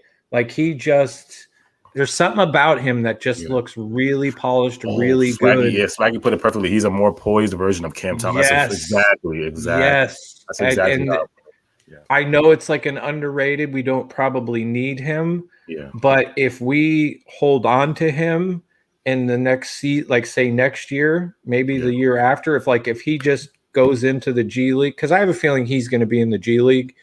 And I have a feeling this dude's going to light it up in the G League. Like, he is a small guy, but the dude's got handles. He's got passing. His shot looks beautiful. There's something about it. I don't know what it is. Like, this is kind of my guy. Like, I hope more. I wouldn't say for impact this year, but I would look for. I hope at some point, like, he continues to get better and could be, in a season or two. Yeah. Put those go down. The one right next to Raekwon. I forgot about Raekwon. This to one the left, right there. Yeah, that one. This one. Right. Any more questions, y'all? Ask your questions. Somebody said, shout out JB, and he said, Sean Marks, instead of signing big men, sign short guy. What's up with these guys? So many tall free agents, and he goes after the short ones. This guy makes no sense. I mean, that's been everybody's complaint from day one. Yeah. A lot of short. Like I said, we're all in on the small ball. It's small ball now. We're in small ball city. I just want to hear. You know what I do want to hear? I want to hear Sean Marks when he decides to go in front of the press. I want somebody to ask him that exact question. You said that you were going to concentrate on rebounding and getting a big man. Why didn't you address it? And I want to hear what his answer. The reporters are not going to say it, bro. I hope never do. Somebody has to. The reporters never if I was a reporter, I would be because I'm a fan too. But I would definitely yo, Sean, like, what's up? Like, I would tell him, like, man, what's your game, or just come at him like, hey, you expressed this being a major positive, like something that you really wanted to go after. You didn't do anything in free agency. Like, what's your game plan going forward? Like, kind of like, do you have something in? Is there? You don't gotta tell us exactly like the exact what plan, it is. but he just gotta explain like why he don't. I want him to explain why he made this team all guards. Well, not all guards, but you know what I'm talking about, like majority guards. How about plain and simple? You just didn't address it. You don't have to be that like rude about it, but I want to know the reason. Majority guards. Does he have something up his sleeve? Like, is LaMarcus closer to coming than we actually realize? Like, who knows? Like, yeah. That's another question I would ask. Have you talked to LaMarcus? How's LaMarcus doing? I'm telling you, if I see LaMarcus is signed with the Lakers, I'm going to find out his addy, and I'm going to fight him. Oh, that would drive me, dude. LaMarcus has signed with the Lakers on a 1-year deal. Oh man, yeah, that would break my heart, dude. Any team, actually, not even just the Lakers. Any team besides us, that would get me so tight. Appreciate everybody though. Appreciate all the love. Nets Nation worldwide. Make sure you guys hit that like button. Again, the Discord is on the top of the screen. Not the screen, the chat. The Discord on the top of the chat.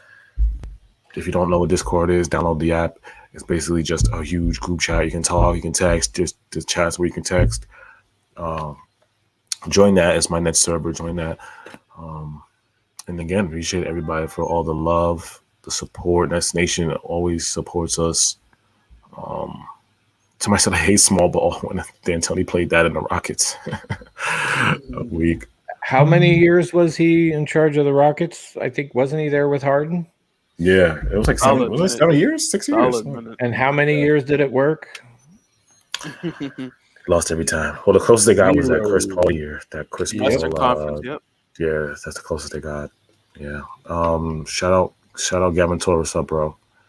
What was I gonna say? Yeah. So join that Discord if you guys we'll probably be in that Discord after this because we're gonna be talking and there's gonna be the KD game, the gold medal game is gonna come on. So what time is the gold medal game is 10:30, I think, right? 10:30 Eastern. Yeah, 10:30 Eastern. So what is that for you? That's like 7. Yeah. 7. Somebody said trade Joe Harbrick. Shout out Gabriel. Appreciate it. What's up, bro? Lachi said who cares about big men? They would need to be very good to go past Blake in that position. Well, not about that. We need big men though. We still need people to rebound. The reason why we need people to rebound is because that's why we want big men. We need rebounding. Even if we didn't get somebody that blocked shots, even if like say we had no guy that like really blocked shots, but just was a rebound grabber. Like, I mean, and think about that. We're already putting anywhere from 100 to 150 points on people without breaking a sweat. Last year, as messed up as our season was, without a rebounder. Imagine if we had those second chance points. Like that's the one thing about it drives me nuts even more. Is you look at all those teams that get those second chance points. Now imagine if we were that team with the setup that we have. Like, I'm sorry, who is stopping that? Like, you still, yes, you have the Lakers have a great roster. They have all these great signings, but like, how are you stopping? You have to score, like teams have to literally score more than 115 to 120 points to beat us. If we're on our thing, and that's not an easy thing to do every time you face the Nets. And the reason why we need big men is, like I said, the two biggest weaknesses last year was our rebounding and our interior defense. That was the biggest issue. So you can't send out 4-6-2 guards out there and expect for us not to get bodied in the paint, scored on in the paint, and to get offensive and defensive rebounds. You can't do it. That's why we need big men. You know what I'm saying? I mean, I believe in Claxton and I believe in Daron Sharp, so hopefully they can fill in that role of, interior defensive rebounding for us. And again, actually, Bruce Brown's a really good rebounder too. So shout out Bruce. Somebody said, can someone please message me our official team roster? They haven't released it yet, so I'll post it. Once they do release the official one, I'll post it, though. Do you think we're done, or do you think we're going to get any little surprisings? Do you think we're going to sign another point guard or anything? No, I think this is it. I really think this is it. You think this is it? You don't think? You think there's anything? I'll be shocked, and if I see like a week later, Brooklyn, let's trade this and this and this, I'll be shocked. I think this is. How long do we have before we can not trade and sign? When does it stop? The trade deadline. It's like the middle of the season, right? Right? Yeah, I think so. Yeah, okay. Trade deadline in the middle of the season, and then before the season starts, you think nothing, no more. No. We're done. I think this is it. I really think this is it. Because I have no real assets. Swaggy, what do you mean we're done? I thought you were a Rockets fan. Didn't you get a big pick? What happened? What do you mean we're done for now? Swaggy, just playing. Swaggy's, I think we're done. What? Dude, I'm just playing. Swaggy. Just playing. Somebody said unless we get Aldridge. Okay. Oh, that's a good point. Well, if he wants to make a roster spot for Aldridge, you have to waive somebody. Do we start him or do we have him come off the bench behind Claxton? Aldridge? Oh, no. Yeah, bench. Oh, you would bench Aldridge? No, bench. Protect him at all costs. Oh, you don't want to use it. I'm not gonna risk him. True. He drops on the fucking floor because we just wanted to start him and not start Claxton. Actually, you're right. I think I'll keep Claxton there and bring Aldridge off the bench. I'm not gonna lie. I wonder if he's been working out though. I hope so. Staying in shape, right? He did say he went through mad depression when that happened. So I wonder like how bad he let himself go. But I wonder if he's been like staying in game shape or he's just been like hitting too many iced teas or something. Coach Abdul said it should start. We said it was the big three. Oh, this is who we all want to start. The big three, Blake Griffin at the 4, Claxton at the 5. But we're just gonna assume Steve Nash is going to start the big three, Joe Harris and Blake. You know, we just know that's our worst fear. That's our worst fear. I refuse to believe it. That's somebody said we have that 11.7. No, we can't use that to sign anybody. We can only use that in a trade. The trade exception 11.7. We can't use that. Can you explain that real quick before we get out to understand what the exact trade exemption means? Yeah. So the trade exception is 11.4, right? Now with that, you can only, let's say I want to trade for Chris Middleton, right? Now what Sean Marks can do is take that 11.7 and all the picks he got and trade that for Chris, and then the Bucks would give us Chris Middleton and they would receive the picks and the exception. You cannot attach the exception with like Joe Harris and send it into trade. You only can It only can be by itself. You know what I'm saying? Or you can use it to sign somebody off waivers, though. They say like when somebody gets released and they're on waivers, I think you can use it to sign somebody off waivers. That's the only time you can use the trade exception. But other than that, you can't. You know what I'm saying? It's not to be used to sign like a free agent. Somebody said I'm feeling James Johnson will end games. Small ball. Shout out Coach Abdul. Yeah, like I said, that 11.5, yo, we can't sign anybody with that, bro. We can't trade anybody with it, but we can. Like there's some teams that trade people for picks or trade players just for picks. We've just seen it. I think there was a trade that happened just a few days or a day ago. Like somebody traded picks and they got a player in return. Yeah, Swaggy said the trade exemption is 11.5, and we can only trade for a player making 11.5 or less. And exactly. We can't add a player to it. So it's a one and done. Let me pin that, Swag. Yeah, exactly. Yeah, we can't add a player to it, and it only can be for a player making 11.5 or less. And exactly. But the Chris Middleton thing, I'll just put an example. It wasn't like just for it has to be somebody cheaper than.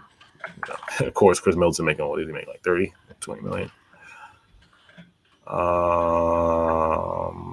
Take out Claxton for BB. Isn't Daron enough? We'll see, man. Like I said, there's so much to just figure out. We're gonna start with Summer League, man. We'll be back. Hopefully, we can watch Cody's Summer League games and then react and see how these guys are playing. See how these guys really. We can't overreact because again, they're playing against other rookies and sophomores and stuff, but we can see flashes of greatness. We can see the game they have and those type. Just watch for their moves, watch for their energy, see who's really defensive minded in these games, who really locks out and plays. Because like I said, these guys are going to be playing competitive basketball. They're going to be playing for spots. They're going to be playing for two ways. So it's going to be good basketball, I think, in my opinion. Yep. Yeah. So last words. Yeah.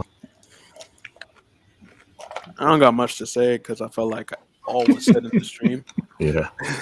But on behalf of Julian, who couldn't join, make his big return. I love Kyrie, and on behalf of Rage, Andre Drummond is not a top 20 center. Yo, big up to Rage. Rage went to, I think he had like practice, and Julian, my guy, Julian is still in here. Appreciate you. He's dealing with bad Wi-Fi and he's dealing with COVID at the same time. It's a terrible combo. Bad Wi-Fi and COVID. Pray for Julian, man. Pray for Julian. Prayer emojis. He's prayer coming hands, back. We heard from him before, and he was in here before, but the Wi-Fi kind of messed up. But he's on the mend. He's coming back. Yeah, prayer hands for Julian. Everybody shout the praying hands emojis for Julian. Julian is definitely not getting high right now. That's for damn sure. Yeah, he's not. he's struggling. Yeah. Go ahead, Saint. I mean, like you said, everything's been said. I'm trying to transition from the pain of this offseason and the disappointment, and my expectations were not met, and what I thought. Like I think I let myself my expectations get a little bit too high of what I thought we were going to do and what we were going to get. But then I also think we all had valid expectations about what we were going to fix with the team, and it just wasn't met. Now I'm over that, because at the end of the day, we still have, in my opinion, the top team in the East. We're going in healthy. We did improve our bench, whether people like the pickups or not. We got a shitload of rookies to see what we got. We have a lot of positives that if you told me if the offseason didn't happen and you came to me right now with the team that we have and the big three and said, this is what you got to work with the season in comparison to last season, we have nothing to complain about. I know we have expectations, and at the end of the day, it's like, dude, we still got a hell of a team. Facts. And it's going to be great to see, thank God this time going into the season, everybody is there. We don't have to worry about like trading our whole team in the middle of the season or the beginning of the season to bring in one guy and then try to make it work for the rest of the season, and then with the injuries. So I'm excited there. I still think we're going to be good. I still think I think there's people on this team are going to surprise you. And I'm hoping I'm hoping Claxton steps up. I'm hoping some of the new guys we brought in just are defensive dogs and they just get that ball. The good thing about the defensive guys is that when they're good defensively, they get the ball and they know how to move it. And that's what I like too. Yeah. So yeah, we definitely got better defensively. Yes. And I think they're going to be able to move the ball pretty well too. Even if they can't score, the highlights that I was watching, it did show that these guys were part of the unit that was about pushing the ball to where it needed to be. Like I didn't get the feeling that these guys were taking shitty shots or they just weren't thinking. They knew their role, and that's what I like. So I don't know. I'm remaining positive from this point on. Not going to get into the I'm done with the last year. I'm done with Joe Harris being shitty. I'm done with like everything right now. For me, the slate from this point on is clean, and I'm looking forward to the summer league. I want to see what we got, and hopefully we can all come away from there going, okay, we're all right, because I think that will change a lot of people's mind if they see something good there. So other than that, Brooklyn way, a little Jersey swag. Yeah, and like I said, everything that Saint said is we got to stay positive. You know what I'm saying? I still think we're going to win the East and win the championship. You know what I'm saying? Exactly. Even with all our struggles, even with small ball and Steve Nash, I think we could fight through it. But it's just we have to play as a team. Role players got to step up, and hopefully they do. The rookies got to step up too. Don't forget about the rookies. And but again, like I said, we love Sean Marks at the end of the day. We love the Nets. So this is all just for talk and for discussion. You know what I'm saying? Like at the end of the day, we're not like, oh, to be downers and we're going down. Like, yeah, everybody got better. The East got better, but we just signed the best player in the world for another 4 years. We got the big three, and we have Joe Harris and Patty Mills and some defensive guys. Blake Griffin, my fault. I forgot about Blake. Blake too, and defensive guys, defensive-minded guys. You know what I'm saying? So it's a lot to look forward to this season. And again, appreciate all the support. Hit that like button. Somebody said, one more comment. Somebody said, side is not 10 billion. Somebody asked me how I became a Nets fan living on the West Coast. I'm born and bred in Jersey. I lived out there half my life, and I eventually moved out here. I've been a Nets fan for like 30 years, bro. Saint's been a Nets fan before y'all were born. Like Saint has been he's an OG. I'm probably one of the oldest. There's probably maybe one or two people that are even close to how old I am, and I'm gonna be. And I've been a Nets fan for 30 years, man. Saint's been through the gutter. Like he's been through the gutter. I've been through the point with the Nets where I had no. Like people would talk shit, and I would just be like, "Okay, I had nothing to say. There was nothing I could say." Well, yeah, we had Dr. J. You know, I couldn't even say that. Like I couldn't. He's been through the Chase Budinger days. You don't know about the Chase Budinger. Remember the Chase Budinger? Dude, there was years I didn't want to admit I was a Nets fan, man. There were years I didn't want to. I always repped it, but it was painful. Oh, shout out R. Baker. He said Nets fan for 25 years. Hell wow. Yeah. OG Nets fan. Another OG. Yeah. And then everybody knows how I became. Well, like I said, I'm from Brooklyn. And well, the first Nets game I went to was, I think I was like 8 or 9. And my mom took me there. It's funny because one time I did this stream and the guy, I went to this, my mom brought me, she got tickets to the Nets were playing at Ramapo College. And this was the Vince Carter. This is the Vince Carter, Jason Kidd. This is basically the year after they won the chip. I'm talking about the Vince Carter, Keith Van Horn, those Nets, Kerry Kittles, those Nets. So my mom took me to that game when I was really little, and then like ever since then, I remember like I've been addicted. You know what I'm saying? It was just love from the first start. You know, I remember the old mascot. You remember the old New Jersey Nets, the mascot that used to be in the Izod? I think his name was Sly.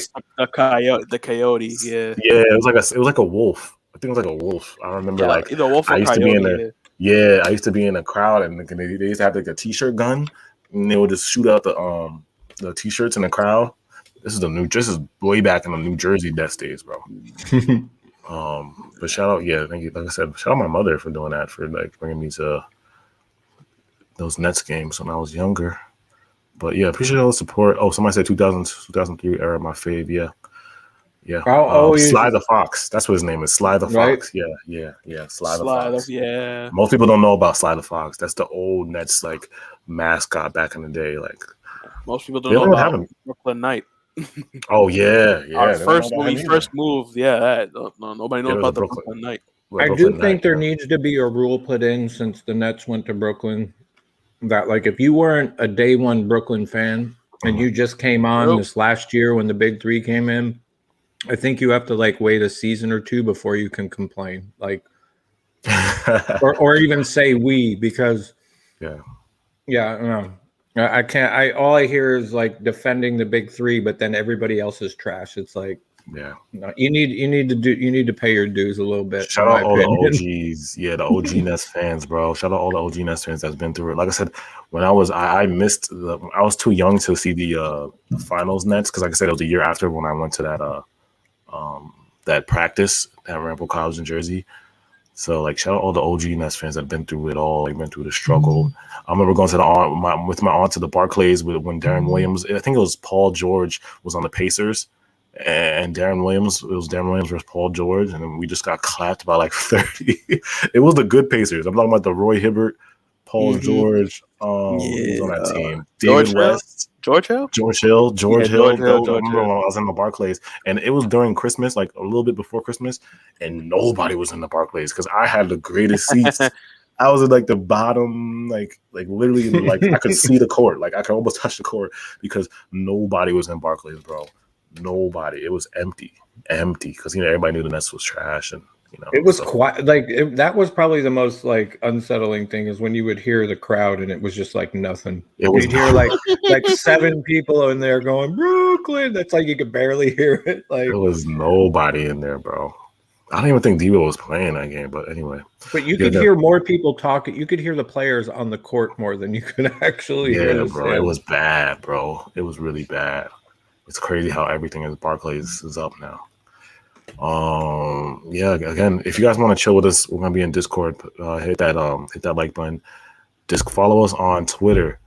Well, follow me on Instagram, Nets Kingdom 711, and then my Twitter and Saints Twitter is going across the screen. I forgot to put Chubb's the other Twitter. Oh, you don't got Twitter. I'm gonna make socials for the. Yeah. When Chubbs gets socials, we'll just add him to but the bottom of the screen, I put my Twitter and Saints Twitter. So make sure you guys follow us on Twitter, and then on Instagram, same thing as Instagram.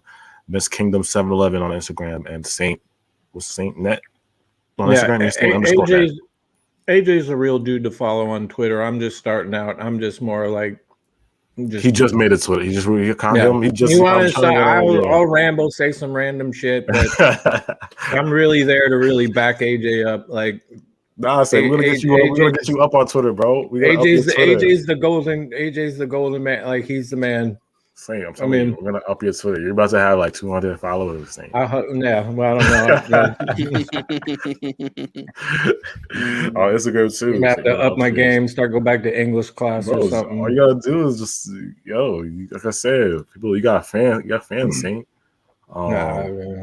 D Monster said, "Okay, I'm gonna answer this last question. I'm gonna go." D Monster said, "Why does LeBron always get a pass when he forms a team, but KD said, all right, I'm gonna join the Nets and build my own team, and he gets hated on?" Oof, that's a loaded question, bro. But I definitely want to talk about that. Like I said, I've seen, and it's funny because a lot of my pros and fans of my man's like the group chat I'm in, like my friends, a lot of them are LeBron fans and Laker fans, Knicks fans. So it's like it's like they ever since KD made that Warrior move, it's like they discredited his whole career. You know what I'm saying? And people always forget when LeBron went to Miami, right?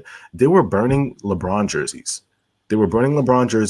Michael Jordan came out and said that was the weakest move he's ever seen. He wouldn't do that.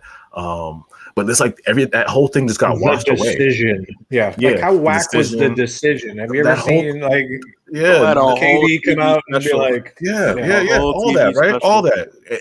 And that whole thing just got washed away. And now LeBron is good. Like, LeBron is like, it's exempt from making he doesn't get the same hate that KD get. Like I'm saying, KD did, he joined a super team, of course, we know that, but it's like the thing that LeBron did was lame too. That was a weak move too. He couldn't do it in Cleveland, so he made a super team in Miami to win a chip. Like, come on, son. So it's like perfect example. Before LeBron came to LA, I shit you not, every one of the people I know that are Lakers fans hated LeBron James. Talked shit about him, said he was this. LeBron James comes here, all of a sudden he's the greatest. I never said that, bro. You got that, but that's the thing with LeBron. If he's not in your city, nobody likes him, right? Or they can say, he totally went to a super team. He totally did this. He's doing the same thing that everybody else has done. He restarted that whole thing again. And KD gets all the hate. As soon as he comes to your team, all of a sudden. Oh my God! Is that my cat again? Sorry, my cat's freaking out again, trying to get the Nets banner. Cat's a crackhead for the Nets banner, man. Wait for Saints cat always jumps up and grabs the Nets banner and tries to take it down. Yeah, but is it a he or a she? It's a he. He's a nut. He's a Lakers fan. He don't like that on the wall. Okay, somebody said, let's be real, the Cavs did not give anything for him to work with. But the same thing with KD and OKC. They gave the keys to the franchise to Russell Westbrook, and they traded away James. They let James Harden walk away. So how are they helping him? They never helped. They never gave KD any more help. I think if Harden didn't leave, they were going to be. They would have been a dynasty. Dude, if Harden stayed, all Harden had to do was stay. The OKC was so stupid. Yeah. All they had to do was give him $3 million more. He was asking for I think it was I don't know if it was 3 to 5, but it was something so minuscule. And I think he would have been making $65 million, and that's all he wanted.